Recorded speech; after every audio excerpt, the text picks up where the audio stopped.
The courtroom was quiet, the tension hanging thick in the air. Andrea Carter stood behind the bench, her sharp gaze scanning the room. The case at hand was a high-profile one that had drawn attention from the press, the public, and even tech moguls. But today, Andrea wasn't just the judge. Today, she was the one who would decide whether to challenge the very foundations of what many people held dear. And there, in the front row, sat Elon Musk.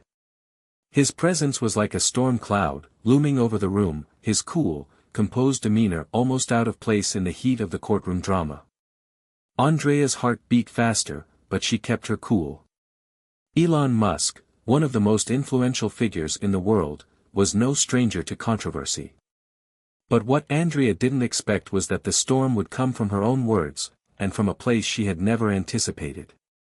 The case before her was about a tech giant suing a prominent religious leader, claiming defamation.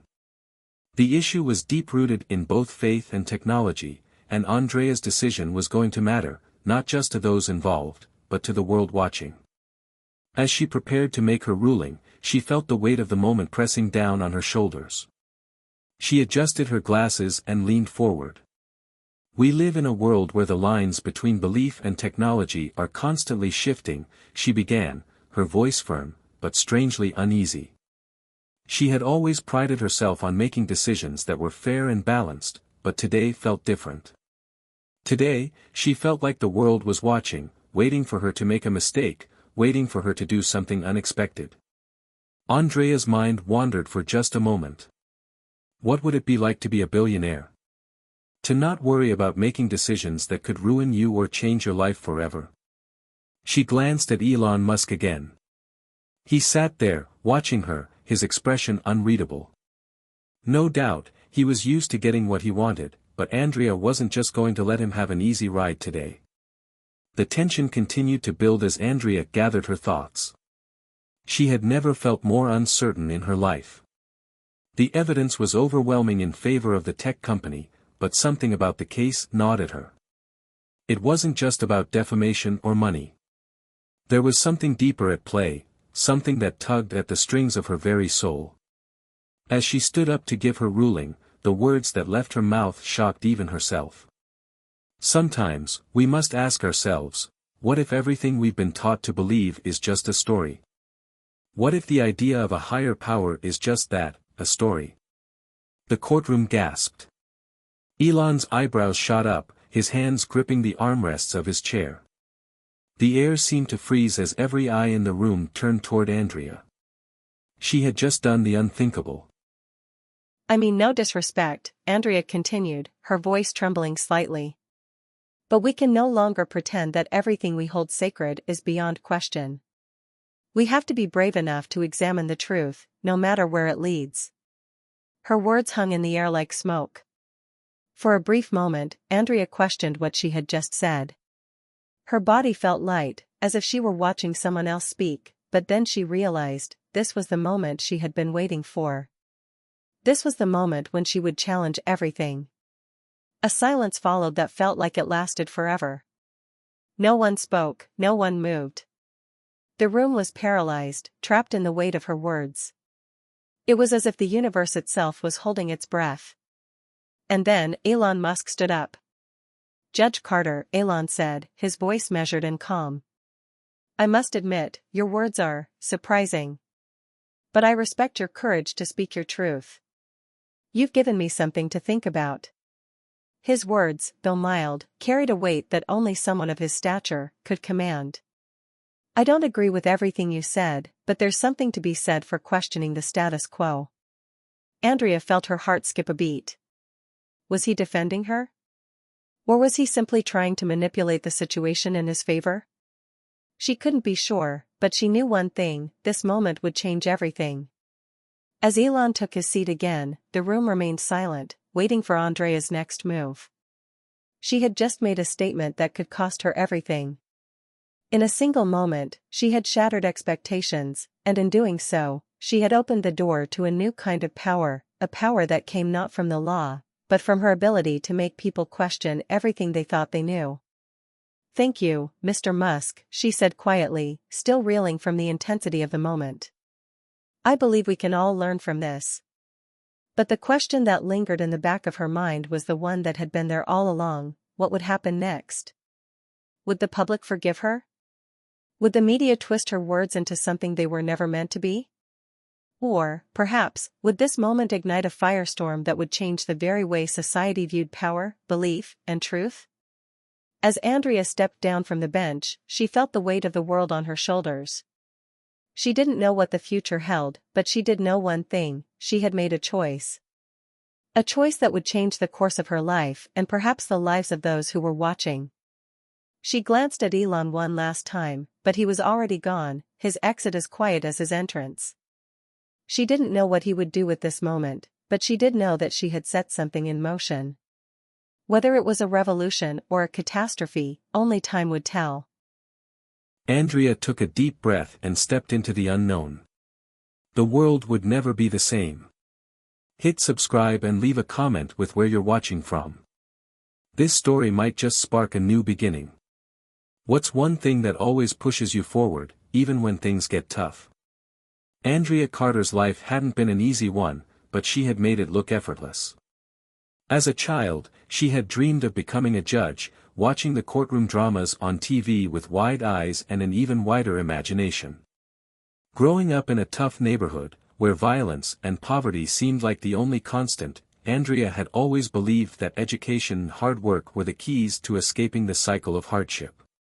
But while she had worked relentlessly to achieve her dream, the scars of her past were never far behind. Andrea's mother, Angela, was a nurse who worked long hours to support the family. Her father, a man who had once been full of dreams, had fallen victim to addiction and was often absent from their lives. Growing up, Andrea had learned to fend for herself, relying on her own wit and strength to navigate the challenges that came her way. Yet, even as she climbed the ladder of success, there was a part of her that couldn't shake the feeling that something was always out of reach. She had always been a fighter, but that didn't mean she was immune to the emotional toll of it all. As a young woman, she had poured herself into her studies, determined to prove to everyone, and herself, that she was worthy of the title she had worked so hard to earn. She had risen above the stereotypes that society often placed on people like her. As a black woman, she had always known that the world would expect more from her, that she would have to work twice as hard to earn the same respect that others received effortlessly. And yet, even as she stood in the courtroom now, a respected judge in her 30s, there was a quiet voice in the back of her mind that asked if it had all been worth it. Her mother, Angela, had been the anchor in her life. Despite all the hardships, her mother had shown her that love and perseverance could overcome anything. Andrea's parents had never been perfect, but Angela had always pushed her to do better, be better. "You're going to make a difference, Andrea," Angela would always say, her words filled with a quiet certainty. "Never let anyone tell you what you can't do." But Andrea's father, who had eventually turned his life around only to pass away in a tragic accident when she was in law school, had always been a reminder of the fragility of dreams. He had tried to get clean for the sake of his family, but the world had been too cruel, too unforgiving for him to stay on track. That loss still weighed heavily on Andrea's heart. She often wondered if he had ever truly believed in her, or if he had simply wanted to be a father who didn't fail. The memories were bittersweet. Andrea closed her eyes for a moment, trying to shut out the flood of emotions that rushed in. The truth was, she had been so focused on her career that she had neglected her own heart. And now, in the aftermath of her unexpected courtroom statement, it felt as though everything was spiraling out of control. Was this really who she wanted to be? Someone who could disregard years of belief and history with a few careless words? The phone rang, pulling Andrea back into the present moment. She wiped away a tear that had escaped and picked up the receiver. "Hello? It's me, Mom," came the familiar voice on the other end. "I saw what happened today. Are you okay?" Andrea sighed, leaning back in her chair. Her mother had always been the one person who understood her without question. "I don't know, Mom," she replied softly. "I feel like I just messed everything up. I don't even know why I said it." Angela's voice was calm, but there was an underlying sense of concern. Honey, you're strong. You've always been strong. But you need to be careful. You can't let the world push you into a corner. Sometimes, the things we say can have a ripple effect, but that doesn't mean we can't control the waves we make. I didn't mean to make such a big splash, Andrea murmured. I felt like I had to say something. Something that made people think. I get it, Angela said, her tone turning gentle. But you have to ask yourself, is this what you really believe? Or are you just pushing back because you're tired of fighting? Andrea was quiet for a moment, considering her mother's words. Was she pushing back? Was she just tired? There was a part of her that felt like everything she had done had led her to this moment, but another part of her wondered if she was just trying to reclaim some kind of control over her own narrative. The courtroom, the media, the pressure, it had all built up to this. But was this the real Andrea Carter? Or was this just a reaction to years of being overlooked and underestimated? Maybe I'm just trying to prove something, Andrea said, her voice thick with emotion. Maybe I just want to feel like I matter. You matter, honey. You matter more than you know, Angela replied, her voice soothing. But don't lose yourself in this battle. The world will always demand something from you. But the most important thing is that you stay true to yourself. Don't let anyone change who you are, especially not because of what they expect from you. Andrea felt a lump form in her throat as she listened to her mother's words. She had heard them before, but today, they felt different. Today, they felt like a lifeline in the midst of a storm she hadn't seen coming. Thanks, Mom, Andrea whispered. I'll figure it out. I just need to breathe for a second. Take your time, Angela said. And remember, no matter what happens, you have a family who loves you. We're always here. After hanging up, Andrea sat in silence for a while, her thoughts swirling. Her mother's words echoed in her mind. Stay true to yourself. It was hard to do that when the world was telling you who you should be. But maybe this was the moment for her to rediscover her own voice. The world wasn't going to wait for her to figure it out, but maybe, just maybe, this was the beginning of her real journey.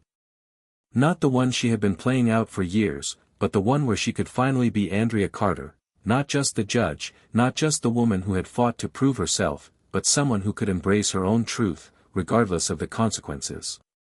The phone buzzed again, snapping her out of her thoughts. It was a message from an unknown number. You're about to make headlines again. The world is watching. Andrea stared at the message for a long time. Her heart began to race once more. This was just the beginning. Andrea Carter woke up to a flood of notifications on her phone. Emails, text messages, and social media alerts were all vying for her attention, but it was the headline that caught her eye: Judge Andrea Carter challenges God in court, shocking moment stuns tech world. She stared at the screen for a moment, her eyes scanning the bold text. The words didn't seem real. Challenges God. She hadn't meant for it to come across that way. In her mind, she had simply asked a question, explored an idea, a philosophy that had been on her mind for a while. Yet now, it felt as though the world had taken her words and turned them into something she didn't recognize. Her heart pounded in her chest. The phone buzzed again, this time a direct message from an unknown number. It was a journalist asking for an interview. Another message followed, then another. She could already feel the pressure building, the weight of the world pressing down on her, each message a reminder of the storm she had unleashed with just a few careless words. She tossed the phone aside and ran her hands through her hair, pacing around her small apartment. The world had been watching, and now they were all eager to see what she would do next. She had anticipated some backlash, but not like this. People were outraged, but there were also those who supported her, those who saw her as a brave soul willing to ask the hard questions. The division was immediate and profound, and Andrea felt as if she were standing in the eye of a hurricane, watching everything spin wildly out of control. Her phone rang again, and this time it was her best friend, Natalie. Hey, girl, Natalie's voice was chipper, but there was an edge to it. You okay? I saw the headlines. They're blowing up. I'm not okay, Nat, Andrea replied, sitting down on the edge of her bed. I don't know what I've gotten myself into. Natalie paused, her tone shifting to concern. Look, Andrea, I get it. You were just speaking your truth, right? But it's bigger than you thought. The media is turning you into something you're not. And let's be real, you've never been the type to shy away from controversy. But this is different. I didn't mean for it to go this far, Andrea muttered. I thought I was just raising a question, making people think. But now it feels like I've opened a Pandora's box. Girl, that's what you do, Natalie said, her voice growing more animated. You push boundaries, you make people uncomfortable. That's why you're where you are. But you can't control how the media spins this. And the thing is, people are going to forget about it. They always do. But you need to stay strong. Don't let them break you down. Andrea could feel her friend's words sinking in, but the weight of the situation still felt overwhelming. The media had already started their attack. Religious groups were calling for her resignation, accusing her of blasphemy. Some commentators said she was too radical for the judiciary. Others, however, were cheering her on, calling her a voice of reason in a world that had become too rigid in its beliefs. I'm trying to stay strong, Andrea replied, her voice shaking. But right now, I feel like I'm standing alone. Remember who you are, Andrea, Natalie said softly. This storm will pass, but you can't let it swallow you whole. Andrea hung up the phone and stared out the window, watching the early morning light spill into her apartment. She had always known that being in a position of power came with its share of consequences, but nothing had prepared her for the backlash that had followed. In that moment, she felt more exposed than ever. She had always fought to be seen, to be heard. But now that she was being heard, was this what she had wanted? Was this the price of having a voice in a world that often silenced the ones who dared to speak out? Her thoughts were interrupted by the loud knock on the door. Andrea, it's your lawyer, came the voice from outside. We need to talk. Andrea stood up slowly, her mind racing. Her lawyer, David, had been with her through some of the most difficult moments in her career. If anyone could guide her through this storm, it was him. She opened the door to find David standing there, holding a stack of papers and looking as serious as ever. David, Andrea said, her voice quiet. I don't know what to do. David stepped inside, closing the door behind him. He set the papers down on the kitchen counter and turned to face her. You've created a firestorm, Andrea. The media's on you, and the pressure is mounting. Religious groups, the tech community, they're all taking sides. But it's not just about the case anymore. It's about you, and how you handle this. Andrea's heart sank. What do you mean? What should I do? Right now, the key is to remain calm, David said, his voice steady. The more you engage with the media, the more you risk making things worse. You've got to let this run its course, but you also have to be strategic. You can't just hide from this. Your words were bold, but that's part of who you are. You can't back down from it. Andrea felt her stomach churn. She knew he was right. She couldn't just pretend it hadn't happened. But how could she stand her ground when the world was demanding an explanation? It wasn't just the media or the public, it was the internal struggle she was facing. Was she standing up for what she truly believed in? Or had she made a mistake that she couldn't take back? We're going to have to issue a statement, David continued, pulling out a document. A controlled response. One that doesn't make it worse, but also shows that you're not backing down. Andrea glanced at the paper, her thoughts a whirlwind. What do I say? How do I explain myself? David sighed. You don't need to explain yourself, Andrea. You need to show that you've thought about it, that you're not some reckless radical. That you're someone who believes in challenging norms, but does so with integrity. Andrea nodded, feeling the weight of the situation crash down on her again. It wasn't just about the case anymore. It was about her entire career, her reputation, and the way the world saw her. "We'll make it through this," David added, as if reading her mind. "But you need to make your next move count. This is a defining moment." Andrea's mind was spinning, but she knew one thing for sure: this was only the beginning. The storm had just begun, and she was about to face the toughest challenge of her life. Andrea sat in the quiet solitude of her office, the weight of the past few days pressing down on her like a thick fog. The media storm had not subsided; if anything, it had intensified. Every news outlet had picked up on the story, spinning it in ways she never imagined. The commentary ranged from outright condemnation to grudging respect, but there was one thing they all agreed on: she had shaken things up in a way no one else had dared to. She glanced at the phone in her hand.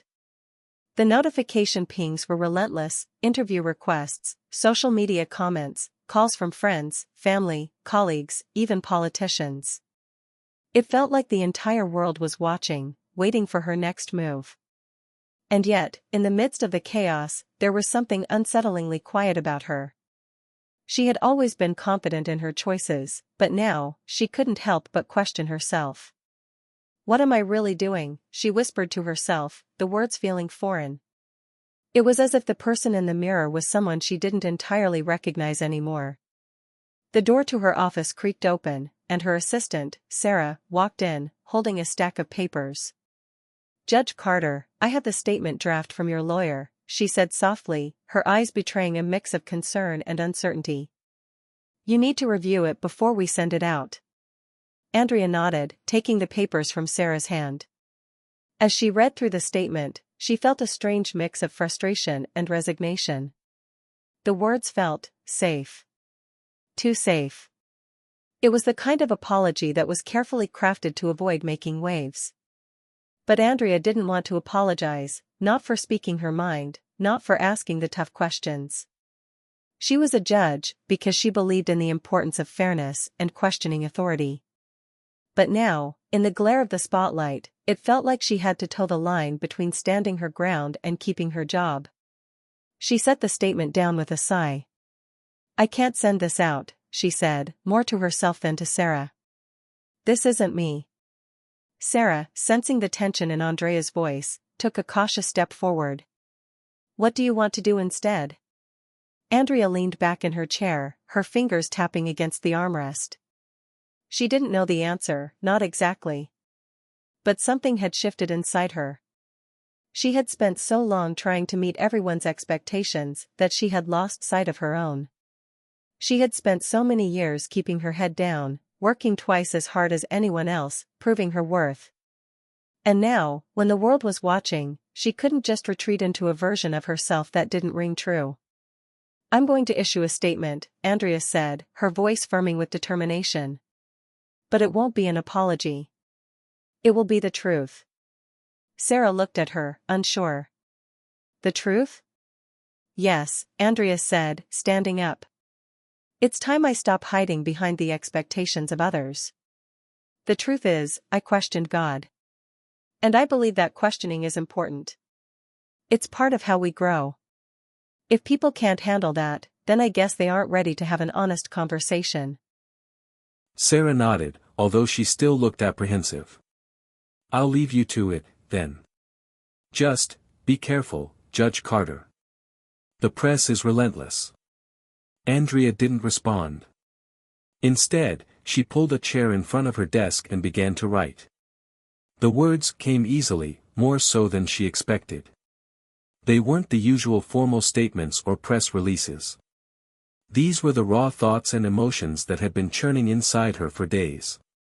The frustrations, the doubts, the question of whether or not she was doing the right thing. In a world where people are expected to follow rules without question, I chose to ask why. I questioned everything: authority, power, the very belief system that has been instilled in us from the moment we are born. I didn't mean to shock anyone, but I did. I didn't intend to spark controversy, but I have. And for that, I will not apologize. Because the truth is, questioning something, anything, is the first step toward understanding it. If we cannot question, then we cannot grow. And if we cannot grow, then we will remain stagnant, unable to evolve. I am a judge because I believe in fairness, in truth, in understanding. But that doesn't mean I have all the answers. I'm still learning. And I will continue to ask the hard questions, even when they're uncomfortable.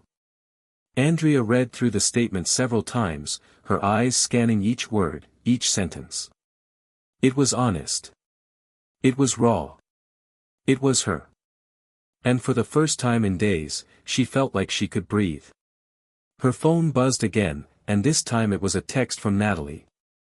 "Girl, you've got guts. I hope you're not second-guessing yourself." Andrea smiled faintly, tapping out a response. "I'm not second-guessing, Nat. I'm standing by it." She hit send and took a deep breath. Her hands trembled slightly, but it wasn't from fear, it was from the realization that she was finally stepping into her truth. The world wasn't going to understand, and some might never forgive her for the things she said. But it didn't matter. For the first time in a long while, Andrea felt like she was standing on her own 2 feet. She clicked the send button, and her statement went live. As soon as it hit the news outlets, the phone began to ring once more, but this time, Andrea didn't flinch. She was ready. The storm had already started, and now she was in control. But Andrea knew this was only the beginning. The world was watching. Her colleagues were watching. And even Elon Musk, the billionaire who had been caught in the crossfire of her statement, was watching. The media would twist her words again, they would demand more from her, but she was no longer going to hide in the shadows of fear. The truth had been spoken. And now, Andrea Carter was ready for whatever came next. The morning after Andrea's statement went live, the phone calls and messages flooded in faster than she could handle. They didn't stop. From the moment she woke up, her inbox was filled with angry emails from people accusing her of being disrespectful, reckless, and out of touch with the values of the court. The backlash was immediate, relentless, and it was clear that the conversation had shifted from her original comments to a full-blown attack on her character and credibility. She tried to focus, but it was impossible to ignore the anger that poured out of the messages. Some were from people she'd never met. Others, from colleagues in the legal world, questioning her professionalism and accusing her of undermining the very foundation of the judicial system. There were messages from people she had once considered allies, now turning their backs on her in the wake of her words. The media coverage had also reached new heights.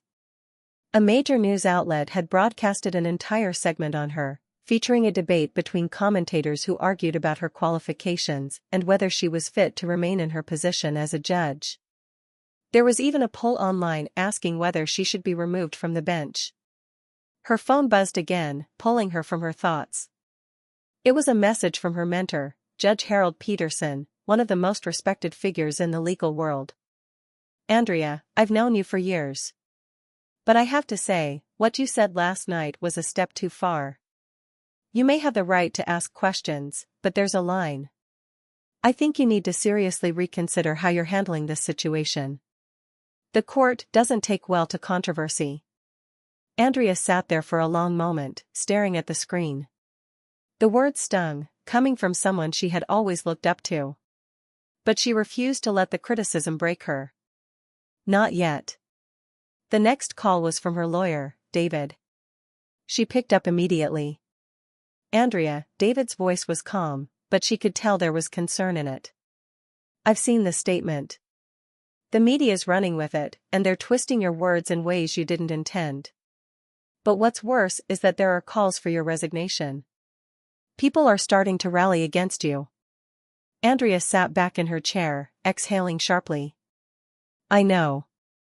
I've been getting messages all night.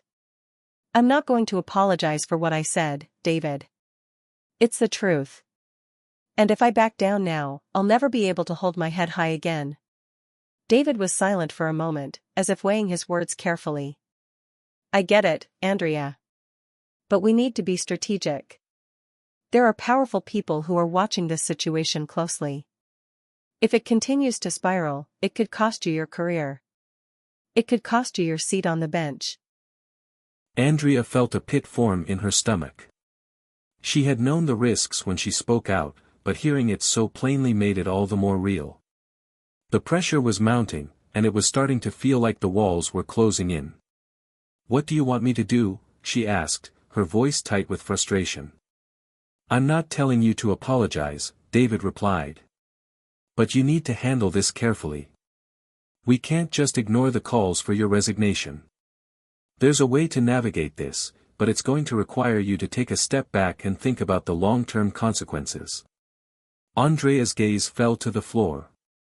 She knew David was right. The more she dug in her heels, the more entrenched the opposition would become.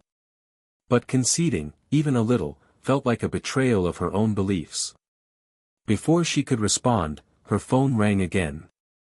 This time, it was a number she didn't recognize, but the area code was local. She hesitated, then answered. "Hello?" she asked, her voice guarded. "Judge Carter," a smooth, polished voice replied, "this is Olivia Monroe. I'm a producer with Inside Politics, and we're putting together a special on you. We'd love to have you on the show for an interview. We're looking for a candid conversation, no holds barred. You can say whatever you want. It's your chance to set the record straight." Andrea's heart rate quickened. Olivia Monroe was a well-known journalist, one who had been very vocal about her admiration for Andrea's fearless approach to the law. A part of her knew that this could be an opportunity to speak directly to the public, to explain herself. But another part of her was wary. The media had already twisted her words so many times. Could she trust them to let her tell her side of the story? "I'll need to think about it," Andrea said carefully, keeping her tone neutral. Olivia's voice was persuasive. "Take your time, but we're running out of time. The public is asking for answers, and right now, you're the only one who can give them." Andrea hung up, her thoughts in turmoil. The opportunity to speak on such a high-profile platform was tempting. But at what cost? She knew the show would be an interrogation, not a friendly chat. Her words would be dissected, taken out of context, and used against her. She walked over to her window, looking out at the city below. It was early afternoon, but the weight of the world felt like it was bearing down on her. The storm was real, and it wasn't going away. But the question lingered, what did she want the world to know? As the day wore on, Andrea wrestled with the decision. The voices of her friends and colleagues echoed in her head. Natalie had encouraged her to stand firm, to be unapologetic, but also warned her to pick her battles. Judge Peterson had expressed disappointment, but she knew he respected her ability to think critically, even if he didn't agree with everything she said. She took a deep breath, steeling herself. If she was going to make it through this, she would have to face the storm head-on. But the question remained, how could she navigate the backlash without losing herself in the process? The phone buzzed again. Another message from David. "Have you made up your mind about the interview?" The clock's ticking. Andrea looked at the message for a moment, then set her phone down. She had made her decision. "I'm doing it," she whispered to herself. The studio lights were blinding as Andrea stepped onto the set of Inside Politics. She had agreed to the interview with one condition: she would speak her truth, unfiltered. The producer, Olivia Monroe, had promised her that there would be no censorship, no edits, just a raw conversation that would allow Andrea to explain herself directly to the public. The buzzing energy of the set was palpable, and Andrea felt a mix of nerves and resolve tightening in her chest. She had no idea what to expect, but she knew one thing for sure: the world was watching. The cameras were rolling, and now she had to make her case. "Judge Carter, thank you for joining us today." Olivia's voice broke through the static hum of the studio, her tone smooth, professional, but with an edge of curiosity that Andrea could already sense. "We appreciate you coming in, especially after the firestorm your comments have caused in the media." Andrea took a deep breath and nodded. "Thank you for having me, Olivia." Olivia flashed a tight smile before launching into the first question. So, Judge Carter, let's start at the beginning. Your comments about questioning God, especially in front of someone as high-profile as Elon Musk, have sparked intense debate. Some are calling it disrespectful, others say it was a bold statement of independence. How do you respond to that? The question was exactly what she expected, and for a moment, Andrea considered her words carefully. She could already feel the pressure building, the weight of the cameras trained on her, waiting for her response. I don't think my comments were disrespectful, Andrea said, her voice steady. What I said was that I questioned God's presence in a moment of despair. That's not something many people openly talk about, especially in public, but I believe it's an honest, human reaction. I'm not ashamed of it. In fact, I think we need more open conversations about faith, doubt, and what it means to be truly honest with ourselves and others. Just because I'm a judge doesn't mean I have all the answers. I'm still learning, still growing. Olivia raised an eyebrow, clearly intrigued. But some people have argued that a public figure, especially someone in your position, should not express such doubt. They say it undermines the institution of the court. What do you say to them? Andrea leaned forward slightly, her gaze steady and direct. What I say to them is this: if we don't challenge our beliefs, if we don't ask the difficult questions, then how can we ever move forward? The courts are supposed to represent fairness and the pursuit of justice, but justice isn't always clear. Sometimes, it requires doubt. And I think that's exactly what I was doing in that moment, questioning everything, because that's how we grow. It's how we find the truth. There was a brief silence in the studio, and Andrea could feel the eyes of everyone in the room on her. For the first time, she felt truly liberated. She wasn't holding anything back. She was being completely honest, and that was all she could do. Olivia didn't seem to expect such a straightforward response. She adjusted her posture, and then, with a slight smile, she asked, "Do you regret making those comments?" Andrea's heart skipped a beat. She had been bracing for this question, but now that it was here, she felt the weight of it. She didn't regret her words. But the question was loaded: could she really say that on live television, knowing that it might cost her the respect of her peers? "I don't regret my words," Andrea said, her voice calm and resolute. "I regret that it has caused such division, that it has made people feel uncomfortable. But I don't regret asking the question. I've spent my entire career standing by my decisions in the courtroom, and this is no different. I'll stand by my truth, even if it's uncomfortable for others." Olivia's smile faded slightly as she turned to the camera. "So you're not backing down, even with the pressure mounting from both the public and your colleagues?" "I'm not backing down," Andrea said firmly, meeting Olivia's gaze. "Not now. Not ever." The conversation moved on, but Andrea's mind was focused on the next moment. There was still a long way to go, but for the first time, she felt like she was finally taking control of her own narrative. She wasn't going to let the media twist her words. She wasn't going to allow anyone to define her. As the interview continued, Olivia threw more pointed questions Andrea's way, trying to poke holes in her argument. But Andrea remained calm, her answers sharp and thoughtful. She explained that being a judge didn't mean she had to be perfect, it meant being able to confront difficult situations with integrity and honesty. Throughout the interview, she noticed something in Olivia's demeanor. At first, the journalist had been somewhat adversarial, almost as if she were trying to catch Andrea in a contradiction. But as the interview wore on, Olivia's questions became less pointed, her tone softer. Andrea was holding her ground, and Olivia was starting to respect it. Finally, the interview wrapped up. Olivia smiled and turned to the camera, her voice warm but still carrying the weight of the moment. "Thank you, Judge Carter, for being here today and for speaking so openly with us. It's not every day we get to have such an honest conversation with someone in your position. We'll see where this story goes from here." Andrea nodded, the adrenaline still coursing through her veins. "Thank you for having me," she said, her voice steady, despite the storm still raging around her. As the cameras powered down, Andrea felt the tension lift slightly. She had done what she came to do. She had made her case to the public. But she knew the hardest part was still ahead.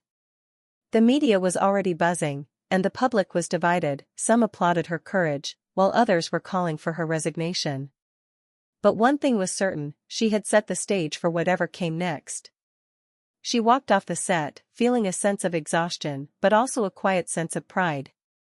She had held her ground, and no matter what happened from here, she had been true to herself. The following morning, Andrea sat in her office, staring at the pile of emails and messages that had flooded in after her interview. She had expected backlash, but she hadn't anticipated the sheer volume. The media storm was far from over, it was only growing stronger. The comments on the Inside Politics interview were polarized, as expected. Some people hailed her as a beacon of honesty and courage, while others denounced her as a disgrace to the judicial system.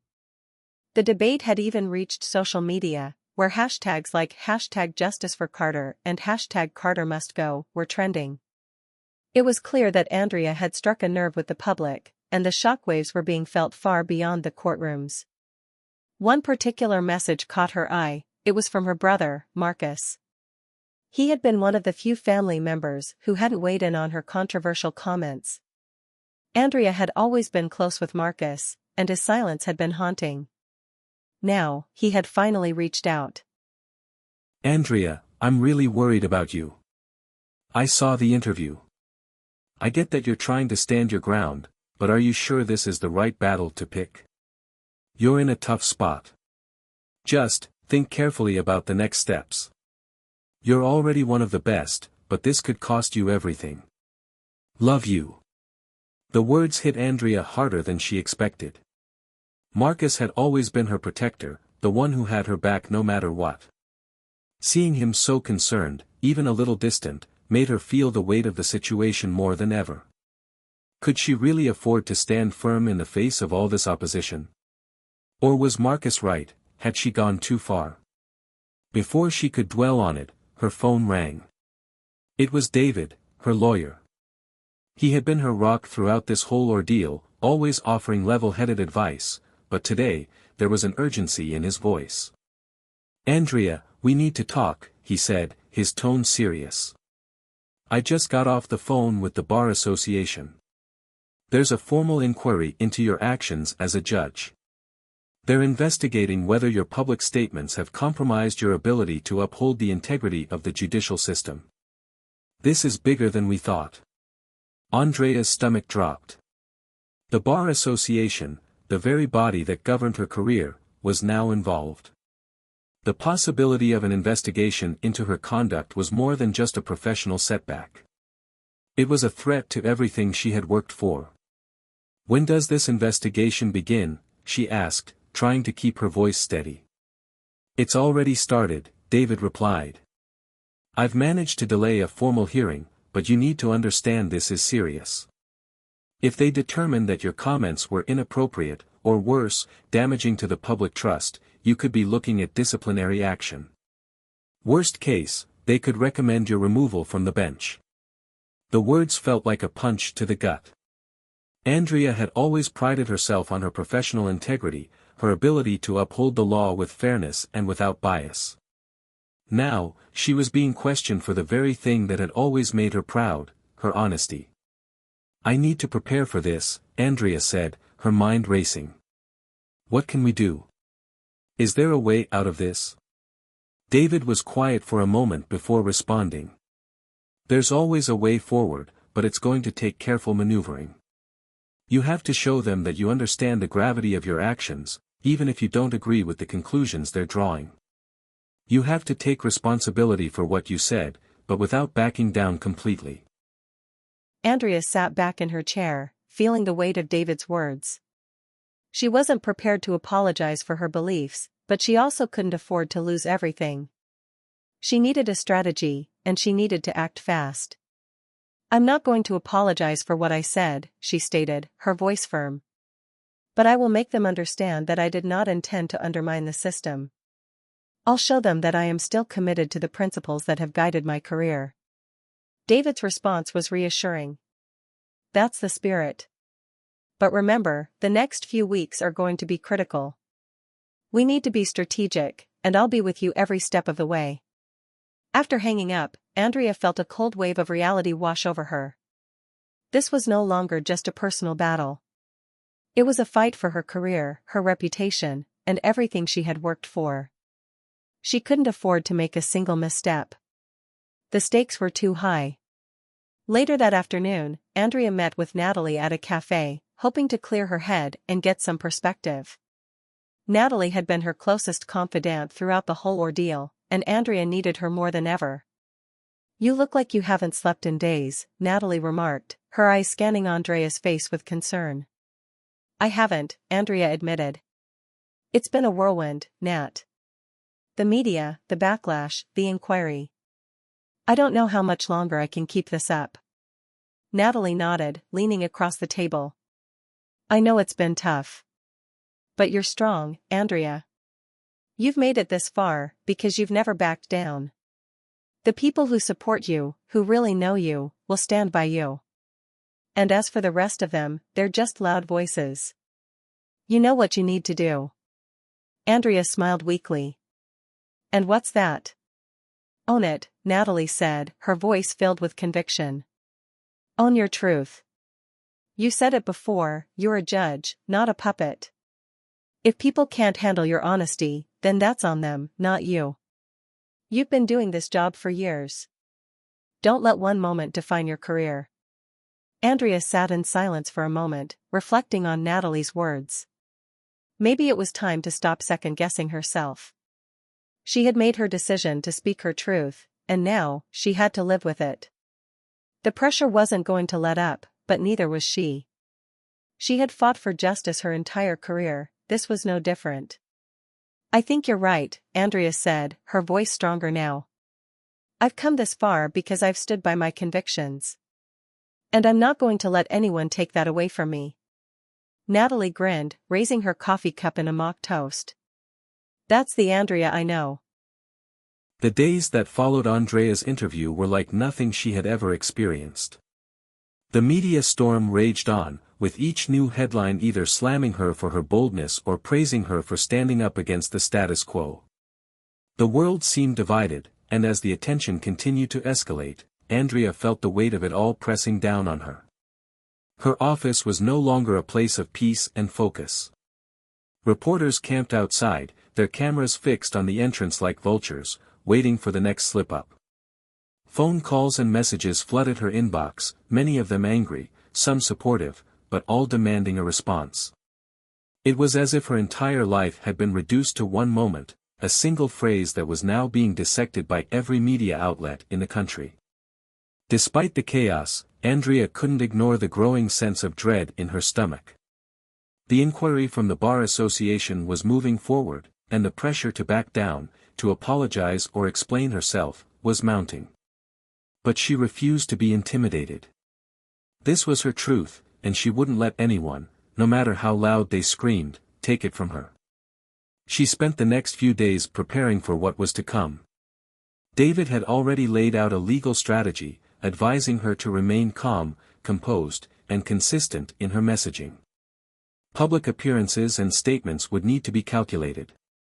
The media would be watching her every move, looking for any sign of weakness. But Andrea knew that if she gave them what they wanted, they would devour her. She had to stay true to herself, regardless of the consequences. The first real test came when Andrea was asked to attend a high-profile charity gala. It was an event that usually attracted political elites, business magnates, and social influencers, exactly the kind of crowd she didn't want to face right now. But David had insisted that it was a crucial opportunity to show she was still in control. You can't hide forever, Andrea, he had said. You need to show the world that you're standing tall. If you isolate yourself, the narrative will take over. This is your chance to fight back, to shape the story before it shapes you. Reluctantly, Andrea agreed. The gala was held at a lavish venue downtown, its glittering chandeliers and polished marble floors contrasting sharply with the storm brewing in her mind. As soon as she entered, the murmur of conversations seemed to quiet. Whispers spread quickly, and she could feel the eyes of the room on her. It wasn't just the regular attendees, journalists had infiltrated the event, looking for their next big story. "Judge Carter, over here," a voice called, and Andrea turned to see a reporter from the Times approaching, microphone in hand. Her stomach churned, but she forced a smile. "Good evening," Andrea said, keeping her voice steady despite the growing anxiety. "Judge Carter, your comments about questioning God, especially in front of Elon Musk, have caused quite a stir. Would you like to clarify your position? Are you worried about the impact it could have on your career?" The question felt like a gut punch, but Andrea had prepared for this moment. She took a deep breath and responded with a calmness she didn't entirely feel. "I stand by what I said," she began. "What I said wasn't meant to disrespect anyone, least of all Elon Musk or the public. I believe in honesty, and I believe that doubt is a natural part of the human experience. We all question our beliefs at times. It's how we grow. That's all I was trying to express. The idea that questioning our faith is wrong is something I'll never agree with. I'm not going to apologize for being real." The reporter nodded, scribbling notes. "But do you regret making those comments at such a high-profile event, knowing the fallout it would cause?" "I don't regret speaking my truth," Andrea said, her voice firm. "If anything, I regret that people are more concerned with the words I spoke than with the meaning behind them. If we can't have an honest conversation about faith, doubt, and personal growth, then what are we really doing here?" The reporter seemed taken aback by her response, but before she could ask another question, another voice interrupted. "Judge Carter," a smooth, deep voice cut through the air. Andrea turned and saw none other than Elon Musk himself approaching. Dressed in a sharp suit, he looked every bit the billionaire tech mogul, but there was something unexpected in his eyes. Respect? Curiosity? "Mr. Musk," Andrea said, offering a polite smile. "It's good to see you." "I have to admit," Elon said, with a slight grin, "I was intrigued by your comments during that interview. A lot of people are quick to criticize, but I get it. People have different relationships with faith and spirituality, and those relationships can evolve. I respect that." Andrea's eyebrows rose slightly. She had expected him to distance himself from her words, but instead, he seemed to understand. "Thank you," Andrea replied, her voice softer now. "It's not easy to have those conversations, but I think they're necessary. The more we open up, the less divided we become." "You've got that right," Elon said with a nod. "If more people were willing to speak openly about their doubts and beliefs, maybe we'd see less conflict in the world.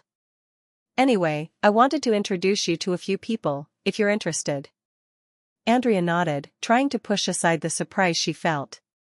Despite the tension in the room, Elon's words had a calming effect. It was as if, in this moment, she had gained an unlikely ally, someone who understood the complexity of the human experience. Over the next few hours, Andrea engaged in polite conversation with the high-profile guests at the gala, but her mind kept drifting back to her conversation with Elon. Was he simply being diplomatic? Or was he genuinely supportive of her stance? She couldn't help but wonder. As the evening wound down, Andrea left the event with a strange sense of calm. The media had been relentless, but she had handled herself with dignity. The night had also reminded her of something important: she wasn't alone. Even if the world was divided, there were people out there who understood the complexity of her journey. That night, as Andrea lay in bed, she found herself thinking about Elon's words. Maybe, just maybe, this whole experience was about more than just defending herself. It was about starting a conversation, one that was long overdue. The days after the gala passed in a blur. While the public perception of Andrea was still highly divided, something in her had shifted. Elon Musk's words continued to echo in her mind, reminding her that the world didn't always need to see things in black and white. There were shades of gray, realities people often avoided confronting. Her focus now turned to the Bar Association's inquiry, which, despite being just one part of the storm, was the most immediate threat to her career. She had prepared for public criticism and media attacks, but an investigation into her professional conduct was another matter entirely.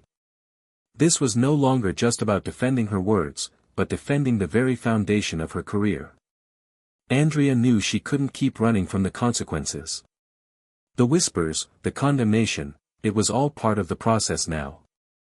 And though she feared what might come next, she was more determined than ever to face it head-on. David had advised her to stay the course. To keep the press at bay and let her legal team handle the technicalities of the inquiry. But even as he said it, Andrea knew something deep inside her needed to be more proactive.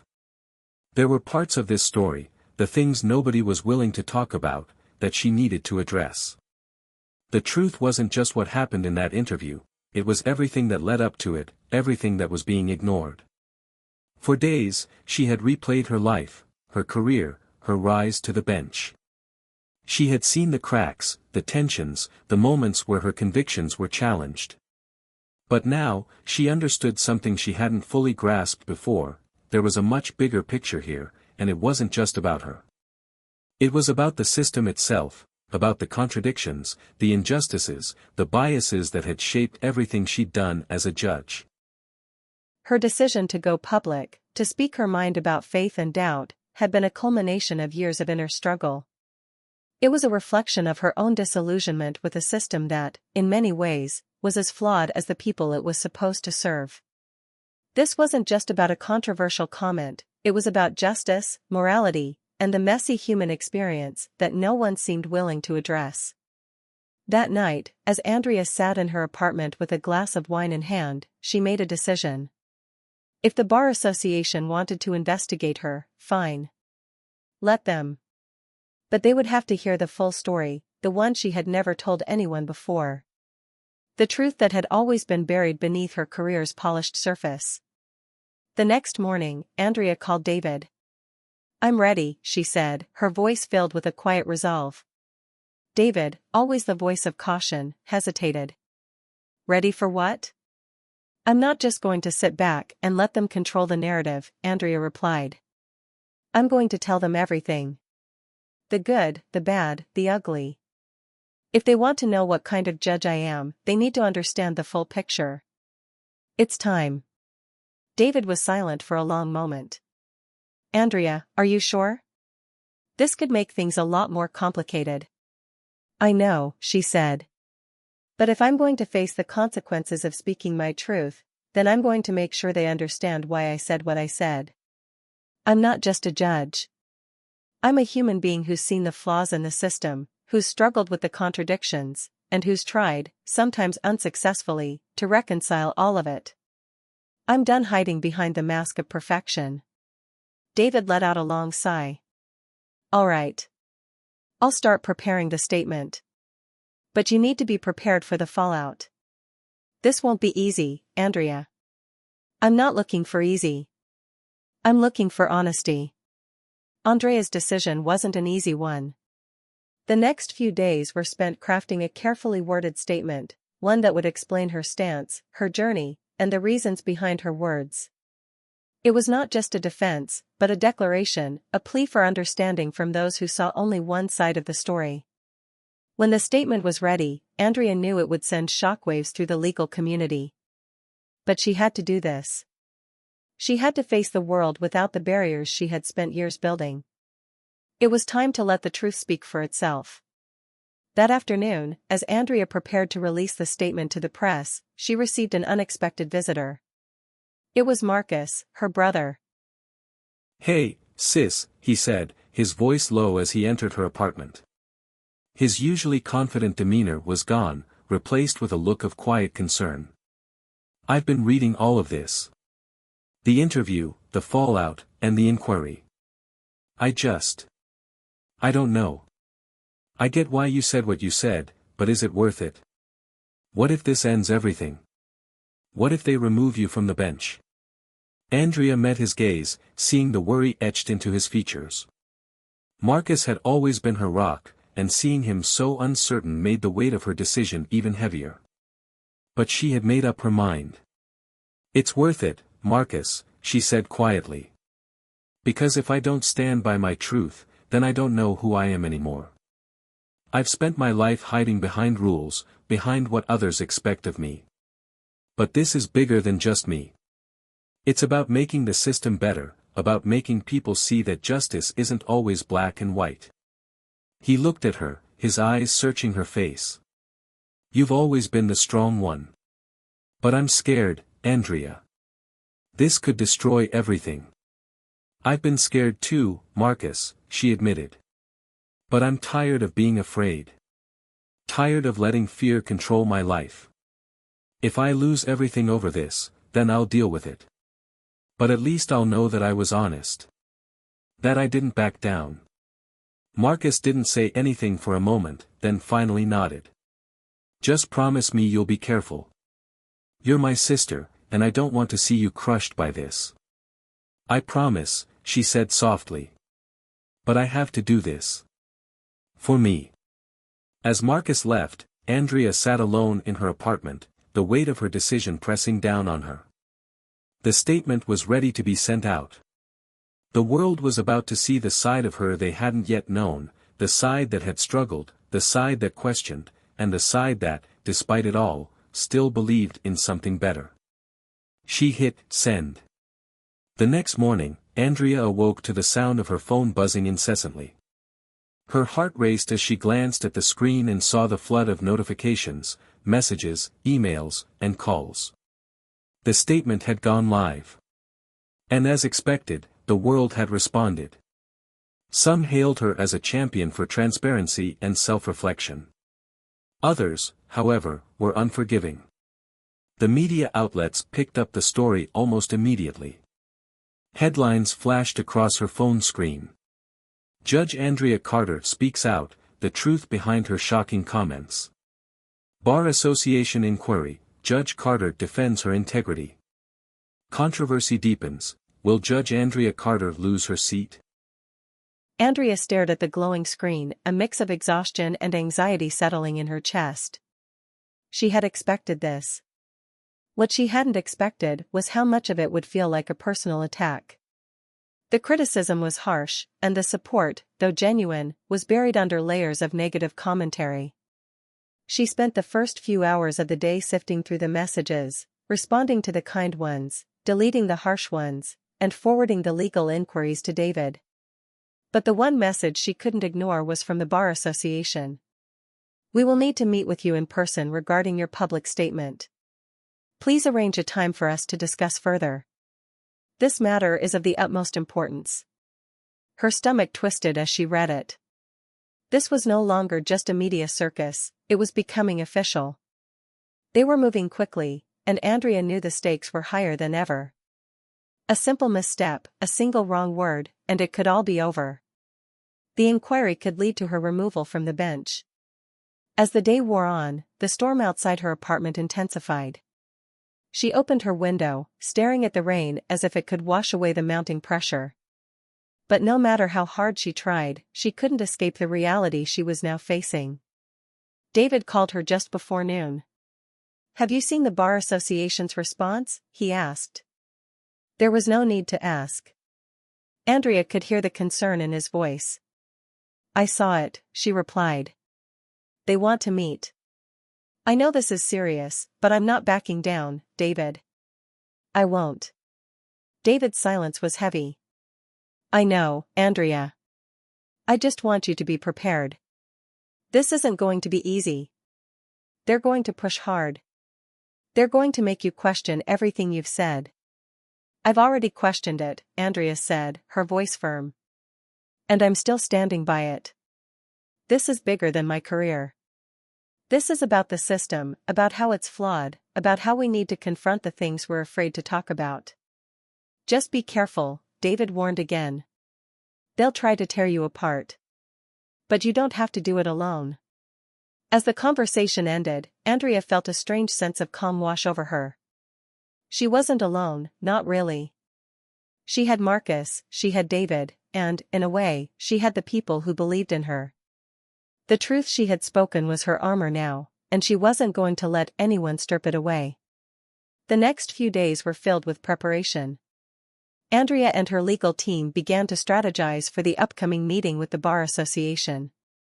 They knew the inquiry would be intense, but they were determined to ensure that Andrea's voice was heard. It wasn't just a matter of defending her words, but of reaffirming her commitment to fairness, justice, and the law. Meanwhile, the media frenzy continued. The public opinion remained split, but one thing became clear: Andrea was no longer just a judge, she had become a symbol. People either loved her for her courage or hated her for her defiance. Social media exploded with debates, each side pointing fingers, each side shouting their version of the truth. But even as the world watched, Andrea stayed focused. She wasn't going to let the noise distract her from her mission. She couldn't afford to. The day of the meeting with the Bar Association arrived. The small conference room was cold, sterile, and intimidating. The high-backed chairs around the table loomed as if they were judging her before she had even opened her mouth. Across from her sat 3 members of the bar, their faces stern and unreadable. It felt like a courtroom, though it was not. And Andrea couldn't help but feel the weight of the situation pressing down on her. David sat beside her, his presence a steadying force, though he was just as tense as she was. The room was silent for a long moment before one of the bar members, an older man with salt and pepper hair and sharp eyes, finally spoke. "Judge Carter," he began, his voice clipped and formal.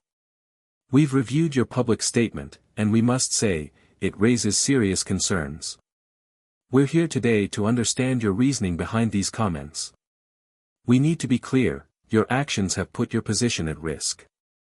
We have to assess whether this constitutes a violation of professional conduct."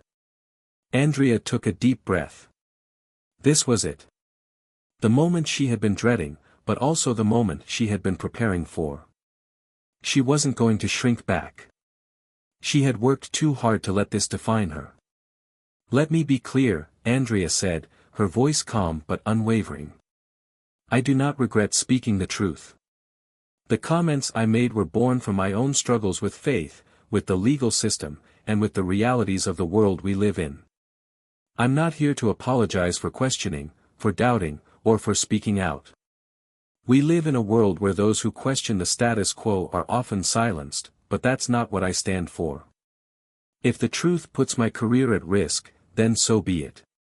But I will not be silenced. Not now, not ever."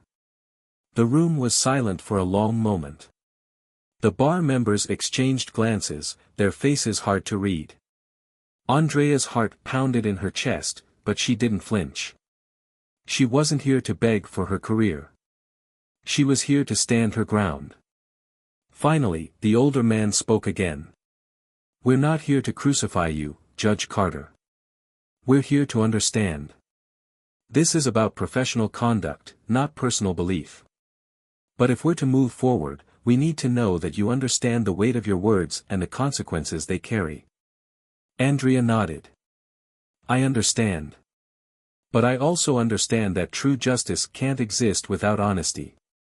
And sometimes, that honesty comes at a cost." The bar members seemed to consider her words. The silence stretched, but Andrea didn't break. After what felt like an eternity, the older man spoke once more. "We'll deliberate on this matter. You'll hear from us soon." Andrea stood, her body tense but resolute. As she walked out of the room, she could feel David's eyes on her, his silent support a steady presence. The fallout was just beginning, but for the first time in days, Andrea felt like she had taken control. Whatever happened next, she knew she had done what was right. She had stood by her truth, and she was ready to face the consequences. Hit subscribe and leave a comment with where you're watching from. This story might just spark a new beginning. What's one thing that always pushes you forward, even when things get tough? The next few days felt like a fever dream to Andrea. After the meeting with the Bar Association, the media buzzed with even more intensity, but this time it was different. There was no longer a single narrative, there were factions. Some praised her for her courage and transparency, while others clung to their criticism, dismissing her words as dangerous and irresponsible. It seemed like no one could agree on the woman who had always prided herself on being a voice of clarity in the courtroom. Andrea knew the public's perception wasn't her main concern right now. The Bar Association had given her a warning, but they had not yet passed judgment. The real battle was ahead, and this time, she needed to prepare herself for the possibility that her career might be on the line. It was a gray afternoon when the Bar Association sent their follow-up letter. As Andrea sat at her kitchen table, her hands trembled slightly as she opened the envelope. The letter inside was formal, but the message it carried was anything but. Dear Judge Carter, following our recent meeting, we have carefully reviewed the situation regarding your public statement. We acknowledge your right to express personal beliefs, but it is our duty to inform you that your comments have raised serious concerns about your ability to remain impartial as a judge. Given the gravity of the matter, the Bar Association will be convening a full disciplinary hearing to determine if your actions have violated ethical standards. This hearing will take place in 2 weeks. You will be notified of the exact date and time. We urge you to be prepared for the process ahead. Sincerely, the Board of the Bar Association. Andrea set the letter down, feeling a wave of dread wash over her. She had known this moment was coming, but now that it was here, it felt as if the ground beneath her feet was slipping away. The hearing would be the moment of truth. It would decide whether she continued her career on the bench or if her actions would lead to her downfall. David called shortly after the letter arrived. Did you get it? He asked, his voice calm but tight. I got it, Andrea replied, her voice barely a whisper. The hearing is set. 2 weeks. There was a pause on the other end of the line. All right. We need to get everything ready. We'll prepare the best defense we can, but you need to understand that this could go either way. We need to be ready for all outcomes. I know, Andrea said quietly. But I'm not backing down. I've lived my whole life in the shadows, following rules and protocols, never questioning the system. But what if the system is wrong? What if, by holding my silence, I'm doing more harm than good? I get it, Andrea, David said, his voice softer now. But this isn't just about right and wrong. It's about perception. They have to believe you can still be objective, that you can set aside your personal beliefs when it matters. I don't know if I can anymore, Andrea admitted. I don't know if I can keep pretending that the system doesn't have flaws, that I don't see the cracks in everything. David didn't reply right away, and Andrea could hear him breathing on the other end of the line. Let's focus on what we can control, he said finally. We can prepare. We can make sure that, when the hearing comes, they understand exactly why you said what you said. We won't let them twist it. But you have to be ready, Andrea. Ready for whatever happens next. Over the next 2 weeks, Andrea threw herself into preparing for the disciplinary hearing. She worked with her legal team to craft a defense that wasn't just about her words, it was about her character, her integrity, and her commitment to justice. They compiled evidence of her record, testimonials from colleagues, and even letters from members of the community who believed in her. But more than anything, Andrea spent long nights alone, reflecting on her journey. She thought about her years on the bench, the cases that had shaped her views, and the people she had served. She thought about the decisions she had made, both easy and difficult. And she thought about the conversation she had had with Elon Musk, how that single interaction had shifted something inside her. The more she thought about it, the more she realized something. It wasn't just about a single comment or a single action. It was about the role of a judge, the responsibility to hold a mirror up to the system, to reflect both its strengths and its flaws. She couldn't look the other way any longer. It wasn't just about making legal decisions, it was about being honest about the nature of those decisions. Andrea's mind swirled with doubt and clarity in equal measure. She knew she wasn't perfect. But she also knew that, in this moment, she had the opportunity to show the world who she truly was, not just as a judge, but as a person who had wrestled with the complexities of faith, justice, and truth. When the day of the hearing finally arrived, Andrea stood before the Bar Association with the same quiet resolve she had shown during the meeting. The room was more intimidating than ever, sleek wooden panels, the heavy weight of silence pressing in on her from all sides. But this time Andrea wasn't afraid. She sat at the table with her legal team, breathing slowly and evenly. This wasn't just about her career. This was about something bigger. The first to speak was the same older man who had met with her earlier. His voice was as sharp as before, but Andrea saw something different in his eyes this time, curiosity, perhaps even a hint of respect. "Judge Carter," he began. "You've made a bold statement, one that has sent ripples throughout the legal community. But the question remains, can you remain impartial? Can you set aside your personal beliefs and fulfill the duties of your office without bias?" Andrea straightened her back and met his gaze head-on. "I've spent my career fighting for justice. I've made decisions that weren't easy, that didn't always align with my personal beliefs, but I did it because it was the right thing to do. I've never allowed my personal views to dictate my rulings, and I'm confident in my ability to remain impartial." "But your public comments suggest otherwise," he pressed. "You mocked a higher power. You questioned the very foundation of the legal system. How can we trust that you will be unbiased moving forward?" Andrea took a deep breath. "My words were not meant to be an attack on faith, on the system, or on the people I serve. They were meant to highlight the contradictions, the struggles we all face. I am human. I have my doubts, but that doesn't mean I'm incapable of upholding the law. If anything, it's made me more committed to making sure the system works for everyone." The room fell silent. Andrea could feel the weight of the room pressing on her, but she didn't break. She knew the truth of her words, and that was enough for her. The days following the disciplinary hearing felt like a waiting game. Andrea couldn't escape the feeling that every moment was leading up to something crucial, something that could either save or shatter her career. The media circus around her had not subsided. In fact, it had only intensified. People were watching, waiting to see what would happen next. Would the Bar Association strip her of her position?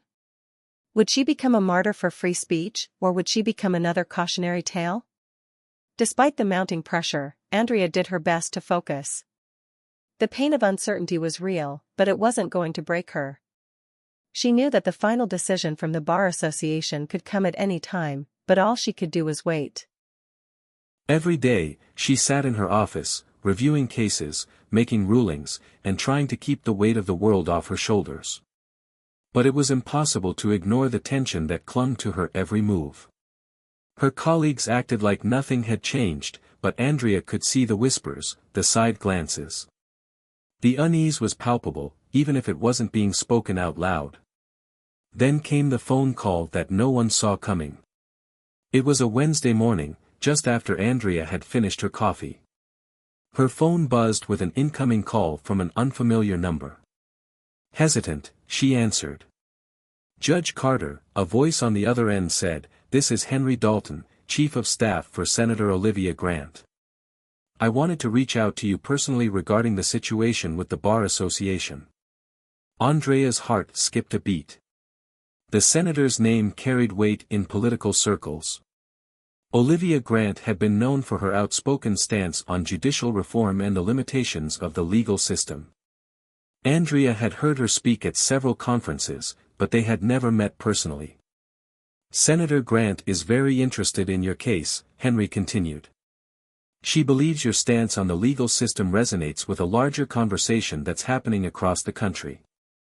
We'd like to offer our support, Judge Carter." Andrea was caught off guard. "I appreciate the offer, but I'm not sure what kind of support you're referring to. We'd like to help amplify your voice. We can help you organize a public campaign, perhaps even a speech at one of our upcoming rallies. If the Bar Association is considering disciplinary action, Senator Grant wants to ensure that the public sees you for what you truly are, a defender of truth." Andrea paused, her mind racing. She had been prepared to handle the legal battle alone, but now she was being offered political support. The implications were enormous. What would this mean for her already fragile position? What would aligning with a political figure like Senator Grant do to her career, her reputation? I appreciate the gesture, Mr. Dalton, but I have to be careful. There's a lot at stake right now, and I can't risk making this more about politics than it already is. Of course, Henry said smoothly. We understand the delicate nature of your situation. However, think about it, Judge Carter. The people need leaders who are willing to stand up for what's right, even when it's uncomfortable. Senator Grant believes in your cause, and I'm sure many others do as well. As much as Andrea hated the idea of using her position for political gain, part of her understood what Henry was suggesting. If the Bar Association decided to remove her from the bench, this could be the support she needed to ensure that her fight didn't end in silence. But at what cost? Was this the path she really wanted to take? I'll think about it, Andrea said finally, hanging up the phone without committing to anything. She needed time to process what had just happened. She had never been involved in politics, and this was a slippery slope. If she accepted this kind of help, would she lose her integrity? Would she be seen as a pawn in a political game? She didn't have answers yet, and she wasn't sure if she was ready to make such a huge decision. As the days wore on, the decision from the Bar Association still hadn't arrived. Andrea spent her nights contemplating her future, her place in the world, and what it meant to truly stand for justice. What was the right thing to do? Was it enough to just stand up for her beliefs and let the chips fall where they may? Or did she need to take action, to rally the public behind her and turn this into something bigger? During this time, Andrea also found herself thinking about her family, her father in particular. He had been the one who instilled in her the belief that justice was about more than the law. It was about doing what was right, regardless of the consequences. He had always told her to trust in the truth, because the truth would always be the thing that set her free. But what if the truth wasn't enough anymore?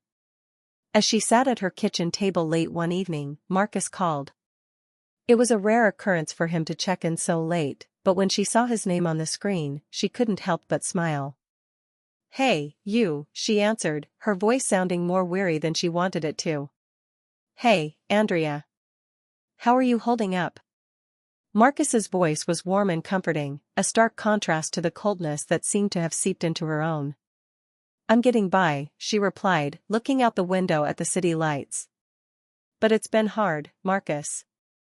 I don't know how much longer I can keep doing this. I'm starting to feel like I'm drowning, like the more I fight, the deeper I sink." Marcus's silence stretched, and Andrea knew he was thinking carefully about his next words. "You know I believe in you, right?" he said finally. "I believe in your strength. But you have to be careful, Andrea. This whole thing is about more than your career now. It's about your soul. I can see that the pressure is wearing on you, but don't let it change who you are. Don't let them push you into a corner where you feel like you have to become something you're not." Andrea let his words sink in. She was always so focused on winning the battle that she forgot what the battle was for. She had spent so long fighting for the truth, for justice, that she had forgotten to fight for herself. "Thanks, Marcus," she said softly. "I needed to hear that." The next day, the decision from the Bar Association finally came. Andrea stood in her office, a thick envelope in front of her. Her hands shook as she opened it, knowing that this would either be the moment that defined her, or the moment that broke her. The letter inside was short and to the point. Dear Judge Carter. After careful consideration, the Bar Association has decided not to pursue any further disciplinary action against you at this time. We recognize your commitment to transparency and justice, but we strongly advise you to reflect on the impact of your public statements moving forward. We trust that you will continue to uphold the dignity of your position and remain impartial in your future decisions. Sincerely, the Board of the Bar Association. Relief. It washed over her like a flood. The worst had passed, at least for now. But the weight of everything she had been through still lingered.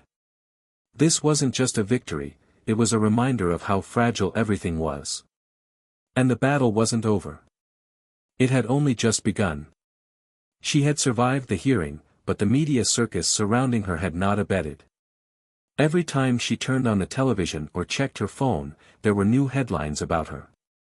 Some praised her for standing up to a flawed system, while others tore her down for making a mockery of justice.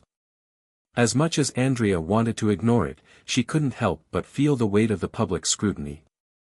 But there was one thing that had changed in the past 2 weeks, something she hadn't anticipated. The public support she had been reluctant to seek had come pouring in. Letters, emails, and social media posts flooded in from people she had never met, thanking her for speaking out and defending the truth. Even some of her colleagues, who had been silent before, started to offer quiet words of support.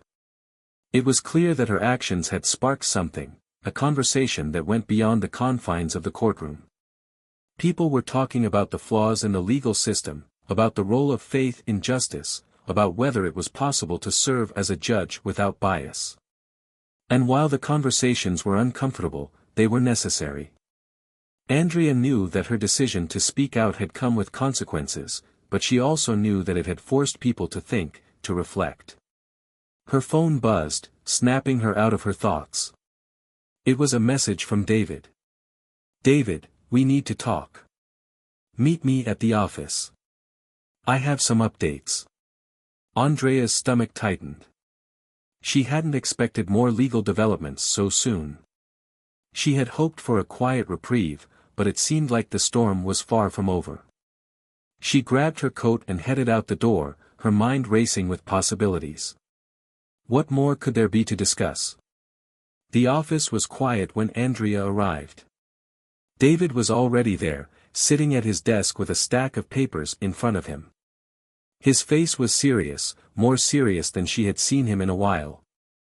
"Sit down," he said, motioning to the chair across from him. Andrea sat, her heart rate quickening. "What's going on?"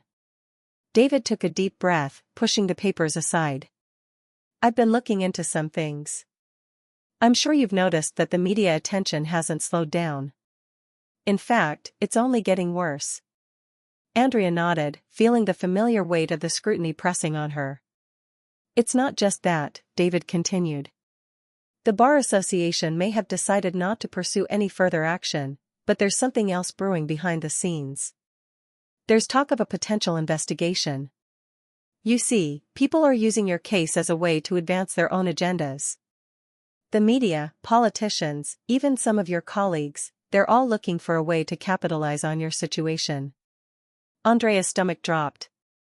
She had known that her actions had made waves, but this was a new level of manipulation.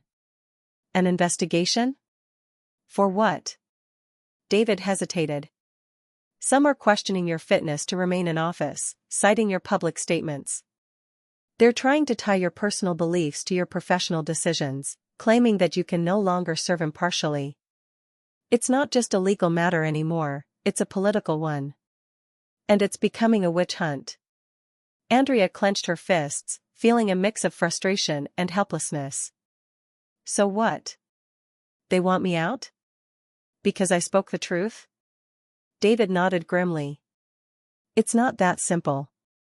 The system has its own way of defending itself, and right now, you've become a symbol. The question is, are you willing to fight for your position again? Or will you step away and let them win?" Andrea's mind whirled. Was she really ready to go through all of this again? The emotional toll, the public scrutiny, the constant battle? Or was it time to step back, to let go of a career that had become more about survival than justice? But there was a part of her that refused to back down. She had fought too long and too hard to let anyone dictate her future. She had spoken out for a reason, to challenge the system, to force people to confront the uncomfortable truths about how it operated. She couldn't let that go now. "I'm not going anywhere," Andrea said firmly, her voice steady. "I'll fight. Again. If they want to make me a symbol, then let them. But I'll show them that this fight is about more than just my career. It's about the truth." David's eyes softened, and he leaned forward. "I thought you might say that. But you need to be prepared. This is going to get uglier before it gets better. People are going to come after you from all sides, and it won't just be legal anymore. It will be personal. You'll need to dig deep to survive. I've been digging deep my whole life, Andrea said quietly. I'm not afraid. David studied her for a moment before nodding. Then let's get to work. We need a plan, and we need to start preparing for the worst. The next few days were a blur of meetings, legal strategy sessions, and media training. Andrea's legal team worked tirelessly to prepare for whatever came next. They analyzed every angle of the potential investigation, carefully reviewing her past rulings, statements, and the media coverage of her actions. They reached out to supporters and potential allies who could help bolster her position. But it wasn't just the legal strategy that Andrea focused on. She spent hours thinking about what she truly wanted to say to the world. She had already spoken out once, but now, she needed to go deeper. She needed to explain, not just defend. She needed to tell her story. Her team had suggested a public address, a speech that would reach her supporters and the broader public. Andrea wasn't sure if it was the right move, but after much deliberation, she agreed. It would be a risk, but it was a risk she was willing to take. The night before the speech, Andrea stood in front of the mirror in her apartment, taking in the woman who stared back at her. Her reflection seemed different now, more worn, but also more resolute. She had been through so much, and yet here she was, still standing. Still fighting. As she rehearsed her words for the 1,000th time, a voice from the past echoed in her mind. It was her father's voice, strong and unwavering. Always remember, Andrea. It's not the battles you win that matter. It's the ones you fight. Andrea nodded to herself, the weight of his words anchoring her. Tomorrow, she would fight again. And this time, she wasn't going to back down. The evening before the speech felt like an eternity. Andrea couldn't escape the feeling of impending change, a shift that was both terrifying and exhilarating. Everything she had worked for, everything she had fought for, was about to be put to the test.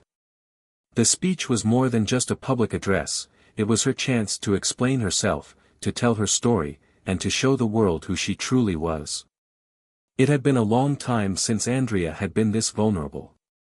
As a judge, she was accustomed to maintaining control, to keeping her emotions in check.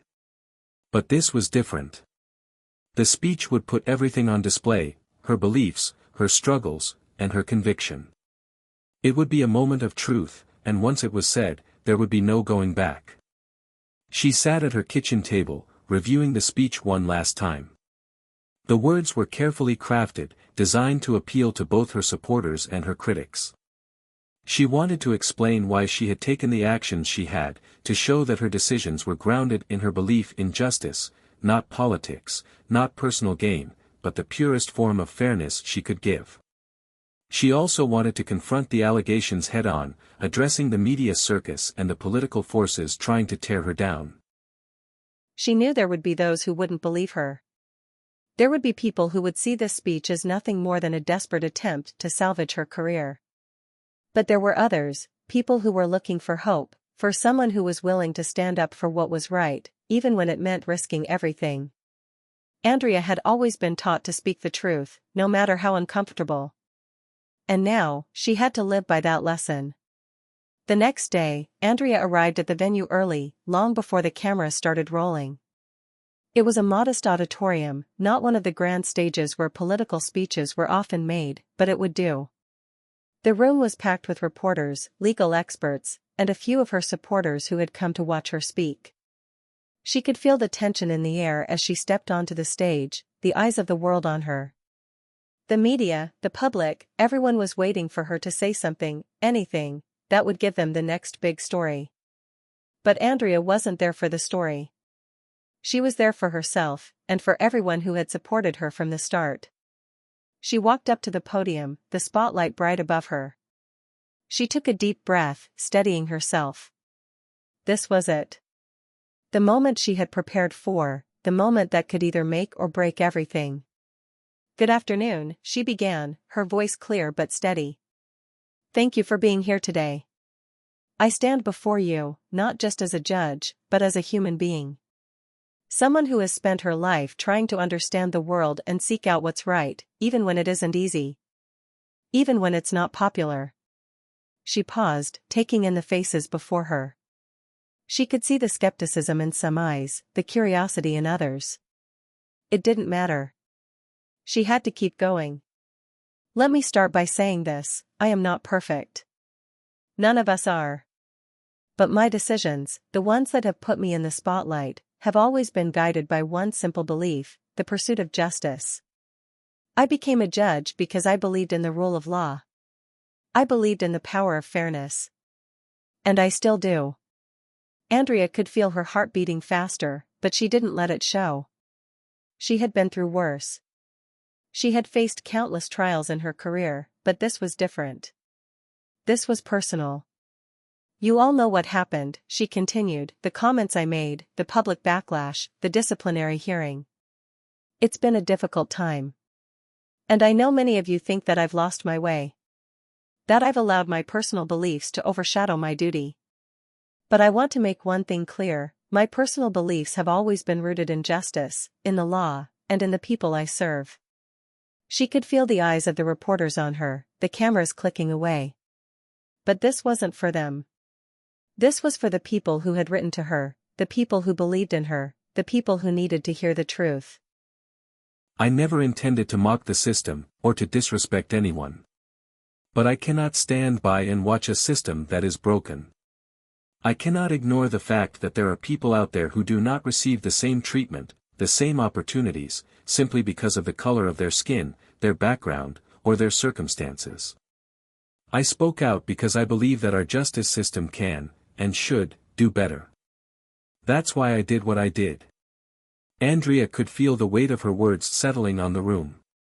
She had expected resistance, but this was the moment to show them why she had taken such a bold step.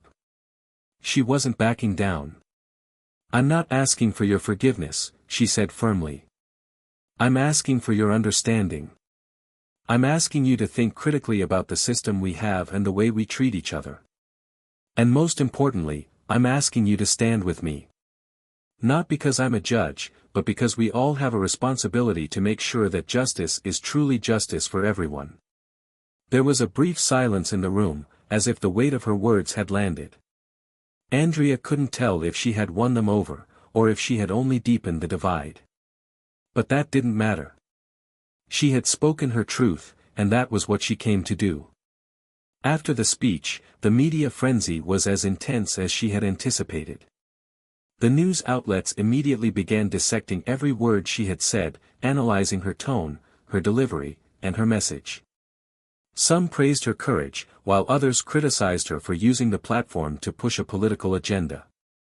But despite the noise, there was one thing Andrea couldn't ignore: the flood of messages from people across the country. Emails, social media posts, and letters filled her inbox, many of them from people she didn't know, people who had heard her speech and felt inspired by her words. Some were supporters, others were critics, but all of them were engaged in the conversation she had sparked. For the first time in a long time, Andrea felt like her voice had been heard, not just by the powers that be, but by the people who mattered most. The ones who were looking for change. The ones who knew that the system needed reform.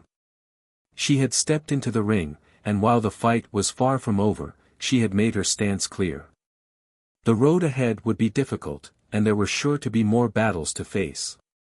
But for the first time in a long time, Andrea felt like she was on the right path. The days following Andrea's speech were a whirlwind of reactions, both expected and unexpected. As she sat at her desk, sorting through the mountain of letters, social media comments, and news reports, she couldn't help but feel the weight of what she had done. The speech had gone live, her words had left her lips, and now the world was watching. Most of the media coverage continued to focus on the controversy surrounding her. Headlines that once painted her as a villain now tried to dissect her every word, searching for any hint of weakness. Some outlets painted her as a hero, claiming that she was a trailblazer standing up for justice, while others condemned her for jeopardizing her career for a personal agenda. Andrea couldn't escape the constant scrutiny. She rubbed her temples, feeling the stress build up in her chest. Her phone buzzed, snapping her out of her thoughts. It was a text from David. "David, we need to talk. Meet me in 30 minutes. Andrea sighed and stood up, grabbing her coat. It was clear that whatever David wanted to discuss, it wasn't going to be pleasant. As much as she had hoped for a break, the battle was far from over. She headed to the office, bracing herself for whatever came next. David's office was dimly lit when Andrea walked in. He was already sitting at his desk, his hands folded in front of him. His face was tense, as if he had just come from a difficult meeting. "Have a seat," David said, gesturing to the chair across from him. Andrea sat, waiting for him to speak. The silence in the room was heavy, filled with unspoken tension. "So, what's going on?" she asked, her voice steady despite the nerves tightening in her stomach. David let out a deep breath. "The response to your speech has been complicated." Andrea nodded. She had anticipated this. There was no way everyone would rally behind her message. But she didn't expect what David was about to say. "There are whispers now that the political forces involved aren't backing down," David continued. "They're ramping up their efforts. A few high-ranking officials are pushing for an investigation, not just into your actions during the hearing, but into your entire career. They're questioning your impartiality, claiming that you can no longer be trusted to make objective decisions." Andrea's heart sank. She knew her actions would be controversial, but this was more than she had expected. "An investigation? Again? But I've already gone through that once." David nodded. "This time, it's more serious. The pressure's coming from all angles: politicians, other judges, the media. They're all trying to paint you as someone who can't separate personal beliefs from the law. They want you to step down. And if you don't, they'll keep pushing for this investigation until it becomes a bigger scandal." Andrea clenched her fists. This wasn't just about her anymore.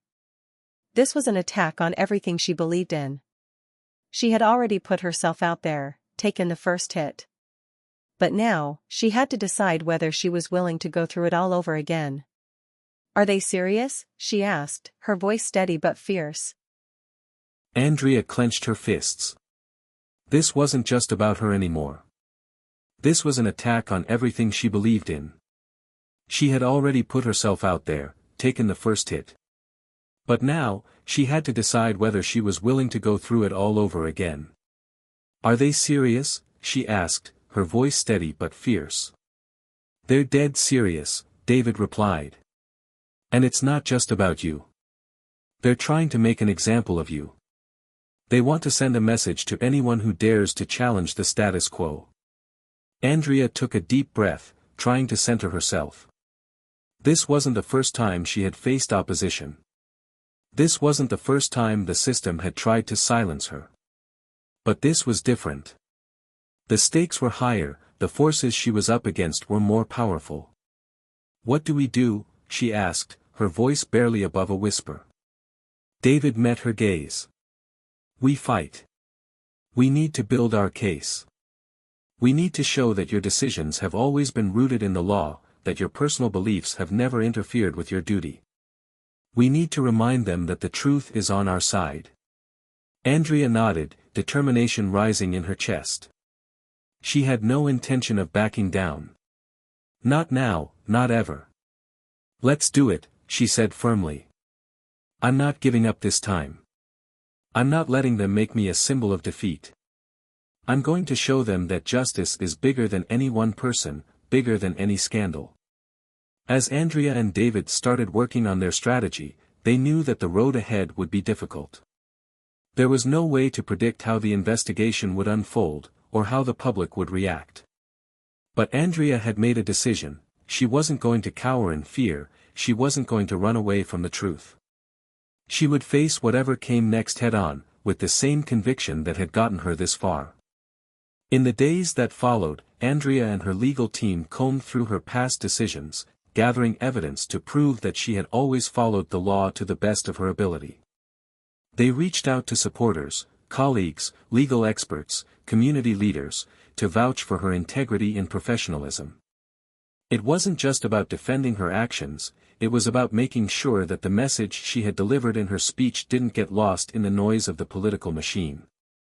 But as the investigation gained momentum, Andrea realized that her battle wasn't just with the system, it was with herself. The pressure, the scrutiny, the endless media cycle, it was starting to wear on her. She found herself losing sleep, her mind racing with thoughts of what would happen if the worst came to pass. What if they succeeded in pushing her out? What if the public turned against her completely? There were moments when the weight of it all felt unbearable. But then, she would remember why she started this fight in the first place. It wasn't just about her career, it was about the future, about making sure that justice could one day be something that everyone could believe in. And with that thought in mind, Andrea steeled herself for whatever lay ahead. Andrea's resolve had been tested before, but never like this. The weight of the investigation hung over her, every step she took feeling as though she was walking on fragile glass. Each day brought new headlines, new reports, new faces, each more determined to tear her down than the last. But it was something that happened one early morning that made her feel as though she was standing on the edge of a precipice. It was just before sunrise when Andrea received a call that would change the course of her fight. Her phone buzzed loudly on her nightstand, startling her from her restless sleep. The caller ID read David. She answered the phone with a groggy, "David? I don't know how to say this, Andrea." His voice was tight with urgency, "but I think you need to prepare yourself for what's coming." Andrea's heart skipped a beat. What's going on? What happened? There's a new angle, an explosive story that's about to break. Someone close to the investigation is leaking information. They have documents, recordings, something that implicates you more directly in the political maneuvering than we realized. Andrea's pulse quickened. This was exactly what she had feared, someone was playing a dangerous game with her reputation. She'd fought to maintain her integrity, but now it seemed like the very forces she had tried to expose were striking back harder than ever. They're saying you've been involved in more than just speaking out about injustice, David continued. They claim you're part of a wider conspiracy to disrupt the justice system. They're painting you as a radical. A threat. Andrea could feel her breath become shallow. Her hands trembled slightly as she gripped the phone. Who's behind this? How do they have this information? David sighed. I don't know yet, but it's bad. There's talk of releasing this to the public within the next few hours. We need to act fast. We need to be ready. Andrea paused. It felt like the ground beneath her was slipping away. This wasn't just a battle for her career anymore. This was a fight for her freedom.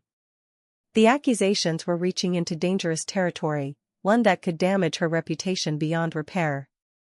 She couldn't just wait for the storm to hit. She had to face it head-on. I'm coming into the office, Andrea said firmly. We need to get ahead of this. When Andrea arrived at the office, she found David already there, sitting in front of a series of documents laid out across the table. His face was drawn, exhaustion evident in his posture. They've gone through every aspect of your personal life, David said, shaking his head. They're trying to find anything to connect you to the accusations. They've dug up past cases, old personal emails, anything they can. Andrea's stomach turned. She'd expected a political fight, but she hadn't anticipated the lengths they'd go to. Whoever was behind this wasn't just attacking her, they were coming after everything she had worked for, every part of her life. David pulled up a folder and placed it in front of her. Look at this. Andrea opened the folder, her eyes scanning the contents. It was a series of audio clips, conversations that she didn't remember having, recordings of private meetings that had been secretly recorded. There were a few moments of her speaking, moments when she had been frustrated with the system, venting her thoughts on the need for reform. But what stood out was the implication. The conversations were being taken out of context, twisted to fit a narrative that painted her as someone trying to orchestrate a coup within the justice system. Someone who was actively working to dismantle the government's power. That's a fabrication, Andrea said, her voice cold. These conversations, they're twisted. I know, David replied, his voice just as tense. But it doesn't matter. The media won't care. They'll focus on the headlines, the scandal. They'll focus on the idea that you've been involved in a much bigger scheme than anyone knew. Andrea stood up and began pacing. Her mind raced as she tried to figure out a way to stop this avalanche from crushing her. But as the minutes ticked by, an idea began to form. There was a way to take control of the situation, to turn the narrative back in her favor. She stopped pacing and turned to David. We need to confront this head-on, before they can do any more damage. David raised an eyebrow. How? We release the recordings ourselves, Andrea said, her voice steady. We don't let them control the story. We tell the truth. But we tell it on our terms. David's eyes widened in surprise. You want to go public with the recordings? We need to, Andrea replied, locking eyes with him. We show people the truth. Yes, I've had private conversations, yes, I've been frustrated, but none of it's what they're making it out to be. We need to show the world exactly who's trying to manipulate the system. We need to expose the real conspiracy, the one that's been hiding behind all these false accusations. David hesitated, the weight of her decision evident in his expression. It's risky. This could backfire badly. I'm not running anymore, Andrea said firmly. If I'm going down, it's going to be on my own terms. By the time the news cycle began to spin out of control, Andrea and her team had already taken the step of releasing a public statement, followed by the full, unedited recordings. The recordings were released in a raw, unfiltered format, no editing, no spin. The world would hear the truth in its entirety. The reactions were swift and intense. Initially, the media was skeptical. But as more and more experts began to analyze the recordings, something unexpected began to happen. People started listening. The recordings didn't confirm the narrative that her enemies had worked so hard to craft. Instead, they revealed a woman frustrated with a broken system, not a conspirator working in the shadows. Social media exploded. Supporters flooded her channels with messages of encouragement, sharing their own stories of injustice and calling for change. Andrea's words began to resonate with people who had once doubted her, people who now saw the personal toll the fight for justice had taken on her. And then, something even more surprising happened. Her critics, while still outspoken, began to lose their grip. The public started to see through the smear campaign. They could see that Andrea wasn't the villain she had been painted to be. She was simply someone who was trying to do what was right, even when it meant standing alone. The storm had arrived, and it was bigger than Andrea ever could have imagined. What had initially started as a targeted smear campaign had quickly evolved into a full-fledged media war.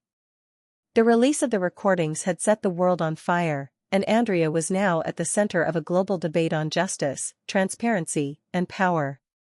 At first, there had been a sense of unity in the way the public rallied behind her. Social media posts flooded in from citizens who had once been skeptical of her, people who had never considered how difficult the fight for true justice could be. They shared their own experiences with a corrupt system and voiced their admiration for Andrea's courage. But the media quickly pivoted, shifting gears from support to skepticism. The news outlets, once sympathetic, were now analyzing every word of her statements, combing through each recording and dissecting the subtext. Some argued that Andrea had been naive, thinking that simply exposing the truth could bring about real change. Others insisted that the entire release had been a tactical move, a way for Andrea to play the victim in order to win public favor. Even those who had supported her before were now divided, unsure of what to make of the unfiltered recordings. The political forces that had been quietly working to discredit her were now coming out in full force. Andrea had been thrust into the eye of a storm, and she could feel the pressure mounting with each passing day. David was working around the clock, trying to maintain control of the narrative. He had been relentless in his efforts to counter the accusations, but as the days wore on, even he seemed to be feeling the strain. When Andrea entered his office, she found him slumped in his chair, staring at his computer screen. "How's it looking?" Andrea asked, her voice calm but tired. David ran a hand through his hair and let out a frustrated sigh. "It's getting harder to keep up. The pressure's building. You've got the public on one side, but the political forces are using every angle to discredit you. The investigation's been moved forward, and they've got new, more aggressive tactics. It's a full-on assault now."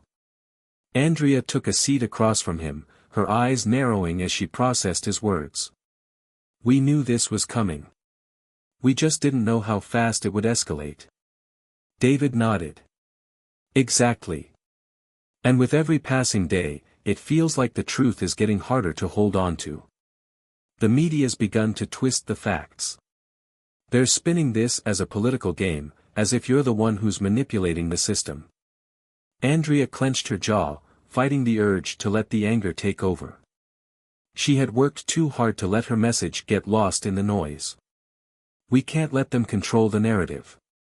We need to get in front of this. We need a way to make sure the truth cuts through all the spin." David leaned forward, clearly exhausted but still determined. "I've been thinking about that. We need a direct confrontation. A live press conference. We take control of the story before they can twist it any further." Andrea paused, considering the idea. "A press conference could be risky. What if they twist my words again? What if they make me out to be a liar?" "They already are," David shot back. "The only thing left for you to do is to stand in front of everyone, tell them exactly who you are, and demand the truth be heard. No more talking through intermediaries. No more, off the record. It's time to go public. You're not backing down." Andrea felt the weight of the decision settle in her chest. A press conference would put her right in the middle of the storm, but it was also the only way to make sure her side of the story was heard. There was no more hiding behind lawyers or statements. If she was going to fight, she needed to be out in the open. "I'm in," she said, her voice steady and resolute.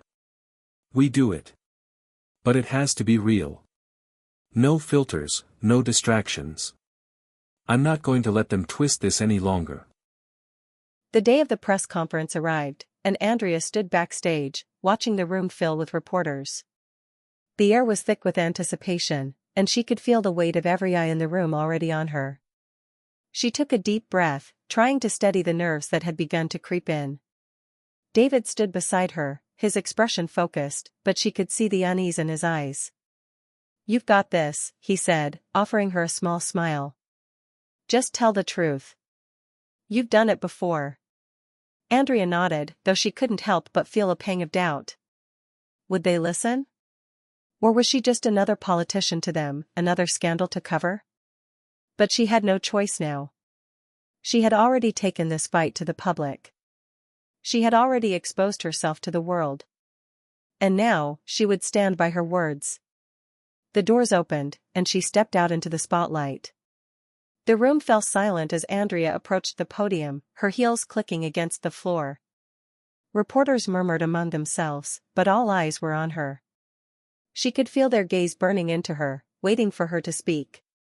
She took a deep breath and adjusted the microphone.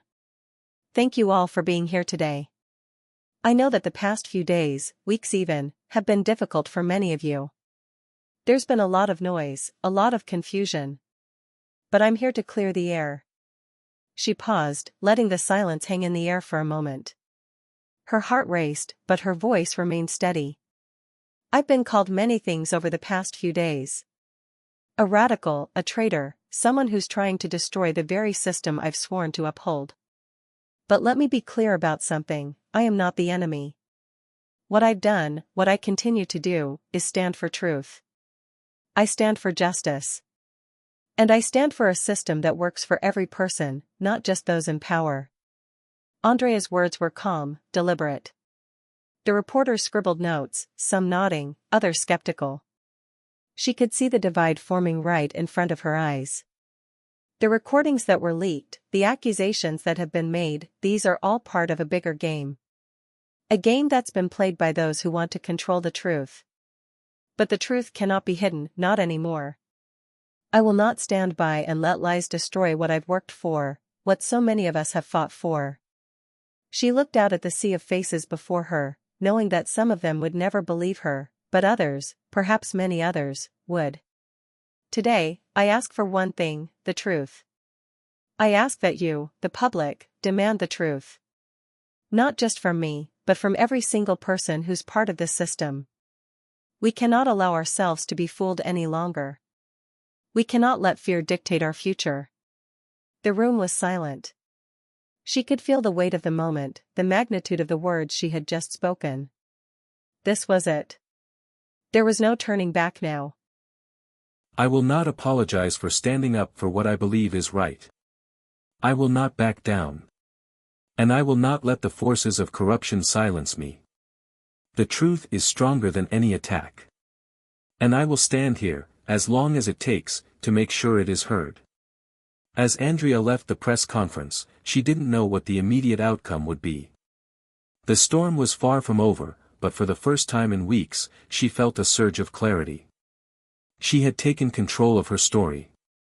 She had given the world the truth, unfiltered, unedited. Now, it was up to them to decide. But one thing was certain, she wasn't backing down. Not now. Not ever. The press conference had been a turning point, a rallying cry for those who had supported Andrea, but it also left her exposed. The public had been bombarded with new angles, new attacks, and new questions. The media's relentless scrutiny was now in full force, and the courtroom of public opinion was only getting more volatile. In the days following her public stand, Andrea's inbox was flooded with both support and threats. Some messages were filled with praise and hope, others with venom and disdain. Social media platforms were ablaze with hashtags either calling for justice or demanding her resignation. The contrast was stark. Andrea had never felt more like a symbol, both of what people admired and of what they feared. And yet, beneath the surface of this chaos, she felt herself growing stronger. She spent the following days with her legal team, David, and her closest allies, carefully strategizing their next move. The press had taken her words, dissected them, and twisted them, but Andrea knew this was just a phase in the battle. She had always known it wouldn't be easy. The question now was how to keep the pressure on, how to maintain her footing in the ever-shifting tide of public opinion. One afternoon, Andrea sat in her office, reviewing a new round of documents, when she received a call from David. His voice was tight with urgency, a tone she had learned to recognize as a sign of bad news. "Listen to me," David said before Andrea could even greet him properly. "You need to get to the courthouse, now." "What's going on?" Andrea asked, her pulse immediately quickening. "It's about the new evidence. The prosecution has just brought in something that's going to make everything worse. We need to act fast." Andrea's mind raced. Was this part of the same attack that had been brewing behind the scenes? Was this another piece of the puzzle designed to take her down? "I'm on my way," she said, grabbing her coat and heading out of the office. At the courthouse, the atmosphere was thick with tension. Andrea could feel the eyes of onlookers as she walked through the halls, whispers swirling around her. Some were supportive, others were hostile, but all were watching. She walked with her head held high, keeping her gaze focused straight ahead. David was already there, waiting for her in the conference room. His face was pale, his eyes wide with concern. On the table before him were several manila folders, each one stacked high with documents. "Sit down," David said, motioning toward the chair across from him. Andrea did as instructed, feeling the weight of the moment settle heavily on her shoulders. She could see the severity in David's expression, and her instincts told her that whatever was in those folders, it wasn't good news. David flipped open the first folder, pulling out a series of photographs. "The prosecution has secured new surveillance footage. It's from the night of the controversial meeting, the one where you were allegedly overheard discussing the dismantling of the justice system." Andrea took the photographs in her hands, her eyes scanning each one. The images showed her at a meeting, her face partially obscured by shadows, speaking with several individuals she didn't recognize. But it was the details in the background that made Andrea's stomach drop. A familiar face, someone she had once trusted, was standing behind her, overhearing the conversation. The footage's timestamp shows that you were meeting with members of the opposition party, David continued, his voice grim. And the conversation? It's being presented as clear evidence that you were planning something much larger, something involving an attempt to subvert the system. Andrea's blood ran cold. She had never been part of any conspiracy to undermine the justice system, but the footage looked damning, especially when taken out of context. The individuals in the background weren't just political opponents, they were key figures in a shadowy network that had been working behind the scenes for months. This is bad, Andrea said, her voice barely above a whisper. It's worse than bad, David replied. The prosecution is pushing hard for an immediate indictment. They're going to move quickly, and they've got public sentiment on their side. The public is already questioning your loyalty. Andrea exhaled sharply, her mind spinning. The room seemed to close in around her. Everything she had worked for, everything she had fought to protect, was at risk.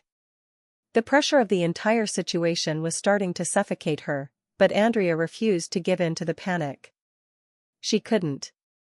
I need to speak to the press, Andrea said, her voice firm, despite the chaos swirling inside her.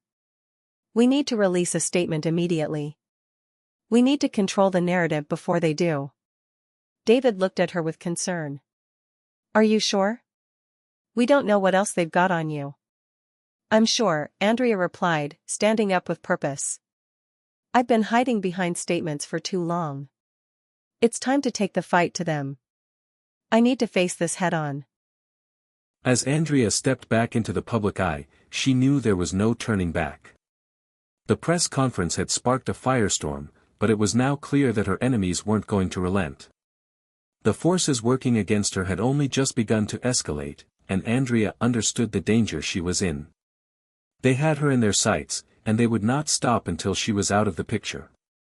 But despite the mounting pressure, Andrea's resolve remained unbroken. The truth had always been her ally, and she would wield it like a weapon in the fight for justice. Later that afternoon, she stood in front of a crowd of reporters.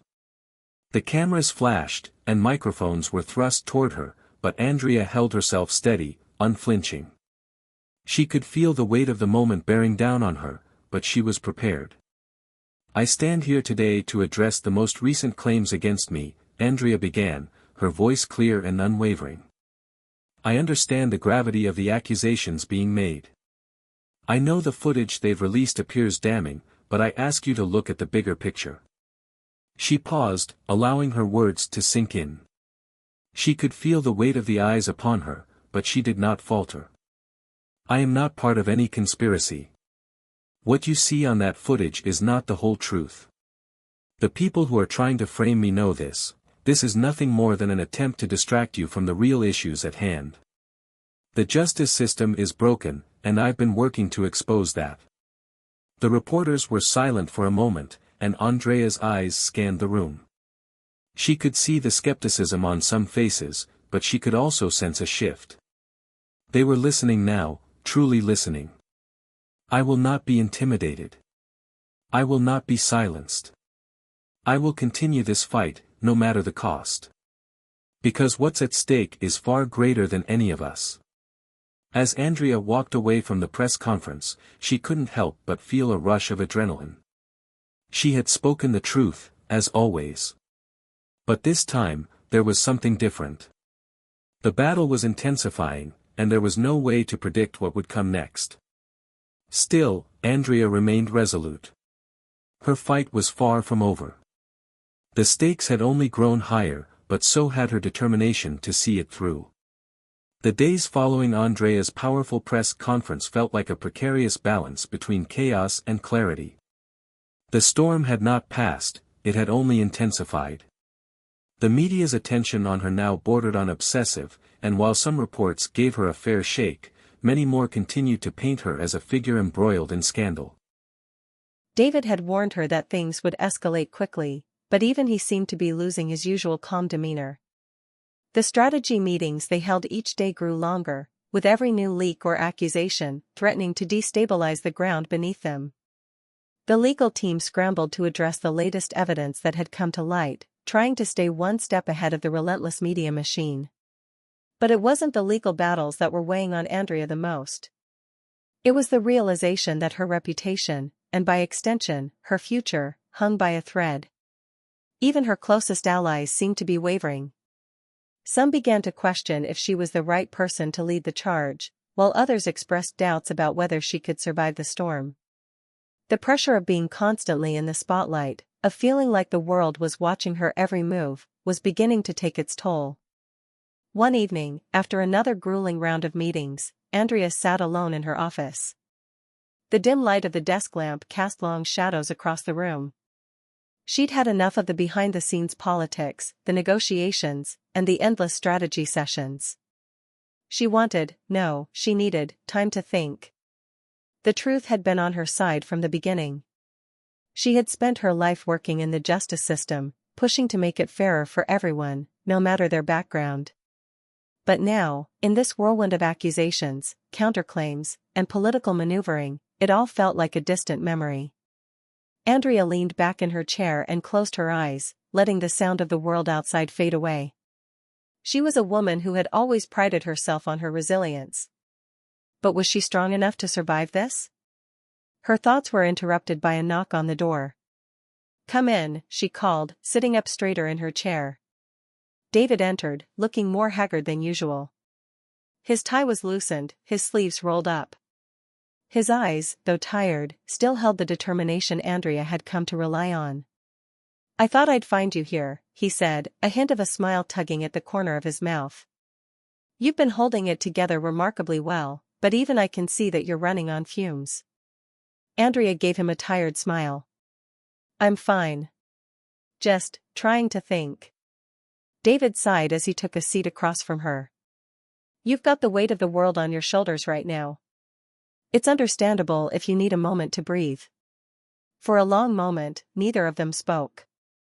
The weight of everything that had happened, the leaks, the media frenzy, the personal attacks, hung heavy in the room.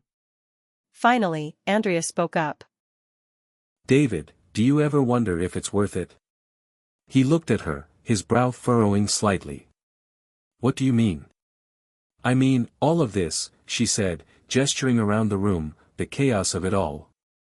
Sometimes I think back to when I first started, when I believed so strongly in the system, in what it could do. But now it feels like everything is slipping away. The system I thought I was fighting for has become the very thing I'm trying to take down. And I don't know if I can do it anymore." David shook his head, leaning forward. "Andrea, don't let the noise get to you. Yes, this has been hard, harder than we both could have imagined, but you've always known that this was going to be a battle, not just for the system, but for your very place in it. The system isn't perfect, it's broken. And you know that. But the fact that you're willing to stand up for it, to fight for change, that's what matters." Andrea shook her head, biting her lip in frustration. "But I'm not just fighting for the system anymore. I'm fighting for my own life, my reputation, my career. The whole world is watching me, waiting for me to slip up. And I'm scared, David. I'm scared I won't make it through this." David's expression softened, and he reached out to place a hand on hers. "I get it. The pressure is immense. But you've already come this far. You've already made a difference. Don't let them take that from you. You know what the stakes are. And you also know that there are people out there, people who believe in what you're doing. It's why they're trying so hard to bring you down. You're a threat to the system they want to protect." Andrea exhaled deeply, her chest tightening. "It's just so much. I don't know how to keep going when it feels like I'm losing everything." David stood up, walking to the window and looking out at the skyline. He turned to her, his voice low but steady. "We're not in this alone. You're not in this alone. Every moment you feel like you can't go on, you need to remember why you're doing this. For the ones who can't speak for themselves, for the ones who have been crushed by the system. And remember the people who are still behind you. They're counting on you. Andrea wiped her eyes, feeling a lump form in her throat. David's words hit harder than she had expected. She had been so consumed with the battle, with surviving the storm, that she had forgotten the core of what had driven her. It wasn't just about her, it was about the people who needed her. The ones whose voices were still silent. David's voice broke her thoughts. I've been working with the legal team, and I think we've got a plan. We have to take control of the narrative. We've got the evidence, and now we need to show the world that you are the only one who's been consistent. You're the only one fighting for truth. Andrea stood, her resolve beginning to return. You're right. This fight isn't just about me. It's about what's right. What's just. David gave her a small, encouraging smile. That's the Andrea I know. Later that evening, Andrea stood at the window of her office, staring out at the glowing city below. The storm raged on, but she no longer felt lost in it. She had a purpose, a mission, and she knew what she had to do next. Her phone buzzed on the desk, and she picked it up. It was a message from David. Let's do this. Andrea took a deep breath, her eyes narrowing with focus. The battle wasn't over yet, but she knew that the next phase was approaching. This was the calm before the storm, the final stage of the fight that would determine everything. She was ready. The day had arrived. For the first time in weeks, Andrea felt the weight of the world lift, if only for a moment. It wasn't because the battle was over, far from it. But the calm that had descended upon her was the kind of clarity that only comes before the final confrontation, the kind of clarity that came from knowing the fight she was about to face would determine everything. This was the last stretch. It would either break her or make her. The events leading up to this day had been a whirlwind of strategies, leaks, late-night meetings, and gut-wrenching decisions. Andrea had felt every emotion, fear, anger, confusion, and doubt. But now, standing in front of the mirror in her office, dressed in the sharp, tailored suit that had become her armor, she was ready. The media had been relentless in their attacks, but they had underestimated Andrea's resolve. They had underestimated her ability to stay focused, to push forward no matter how much the world tried to tear her down. David had been right. This was bigger than her. This was about a broken system that had turned its back on justice, about a fight for truth that had gone from personal to universal. And while the weight of this mission had made her question her strength, it had also solidified her resolve. She wasn't just defending herself, she was defending everything she had spent her life fighting for. The courthouse was packed. Cameras, reporters, and onlookers filled the space, eager to witness the latest in a saga that had captured the attention of an entire nation. Andrea could feel the tension in the air as she made her way toward the main courtroom, the eyes of the world on her. David walked beside her, his expression one of quiet confidence, a stark contrast to the chaos swirling around them. Andrea felt a twinge of anxiety, but she pushed it aside. She had been through worse, and she had come out stronger. This was just one more hurdle. As they entered the courtroom, Andrea's eyes immediately went to the opposing side. The prosecution team was already seated, their faces grim and calculating. The lead prosecutor, a man named Jack Crawford, met her gaze with a cold, professional stare. Andrea knew him well, he was a veteran prosecutor, ruthless in his pursuit of victory. He would stop at nothing to take her down. But today would be different. Today, Andrea was not the one on trial. The truth was. The trial proceeded with its usual intensity. The prosecution had already laid out their case, highlighting the new evidence they had acquired, the footage, the interviews, the accusations. But Andrea remained calm, her lawyer team working in unison to dismantle their arguments piece by piece. But the key moment came when Andrea herself took the stand. It wasn't just about defending herself anymore. It was about taking control of the narrative. It was about showing the world who she really was and why she had made the decisions she did. This wasn't a time for hesitation or fear. She had been honest from the beginning, and now was the moment to make the final, unshakable declaration. As she stood up and walked to the witness stand, Andrea felt the weight of everyone's eyes on her.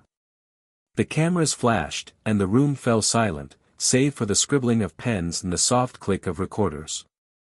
This was the culmination of everything she had been fighting for, everything that had brought her here. She sat down, adjusting the microphone, and faced the judge, who nodded at her.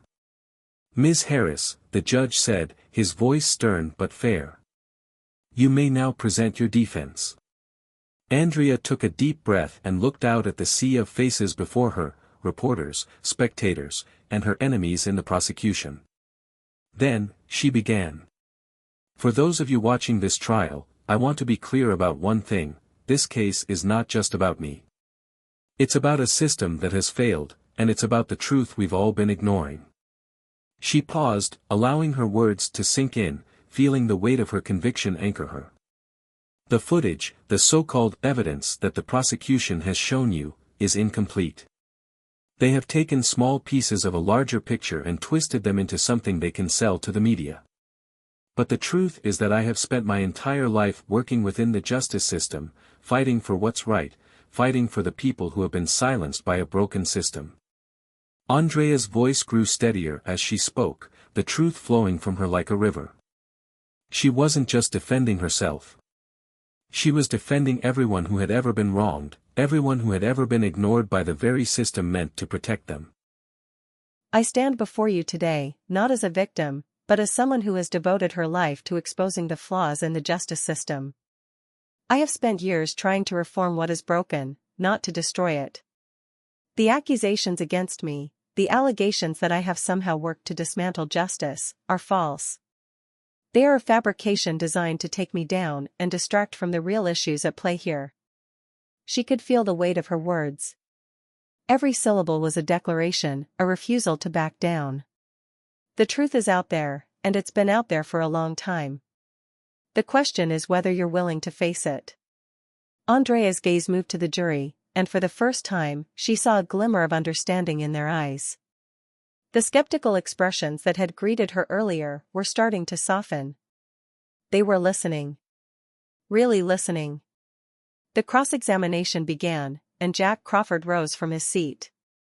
His voice was cold, calculated, as he attempted to undermine Andrea's testimony.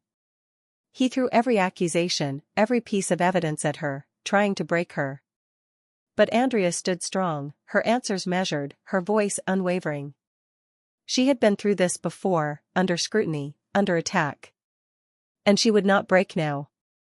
Each time Crawford tried to twist the truth, Andrea corrected him, grounding herself in the reality of the situation.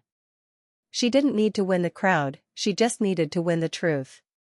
Hours passed, and Andrea's confidence only grew. She had taken the fight to them, and with each passing minute, she felt herself becoming more certain of her position. The truth had always been her ally, and now, more than ever, it was her weapon. As the trial broke for the day, Andrea stood, her legs slightly shaking from the weight of the moment, but her resolve stronger than ever. David was waiting for her outside the courtroom, his face a mixture of pride and concern.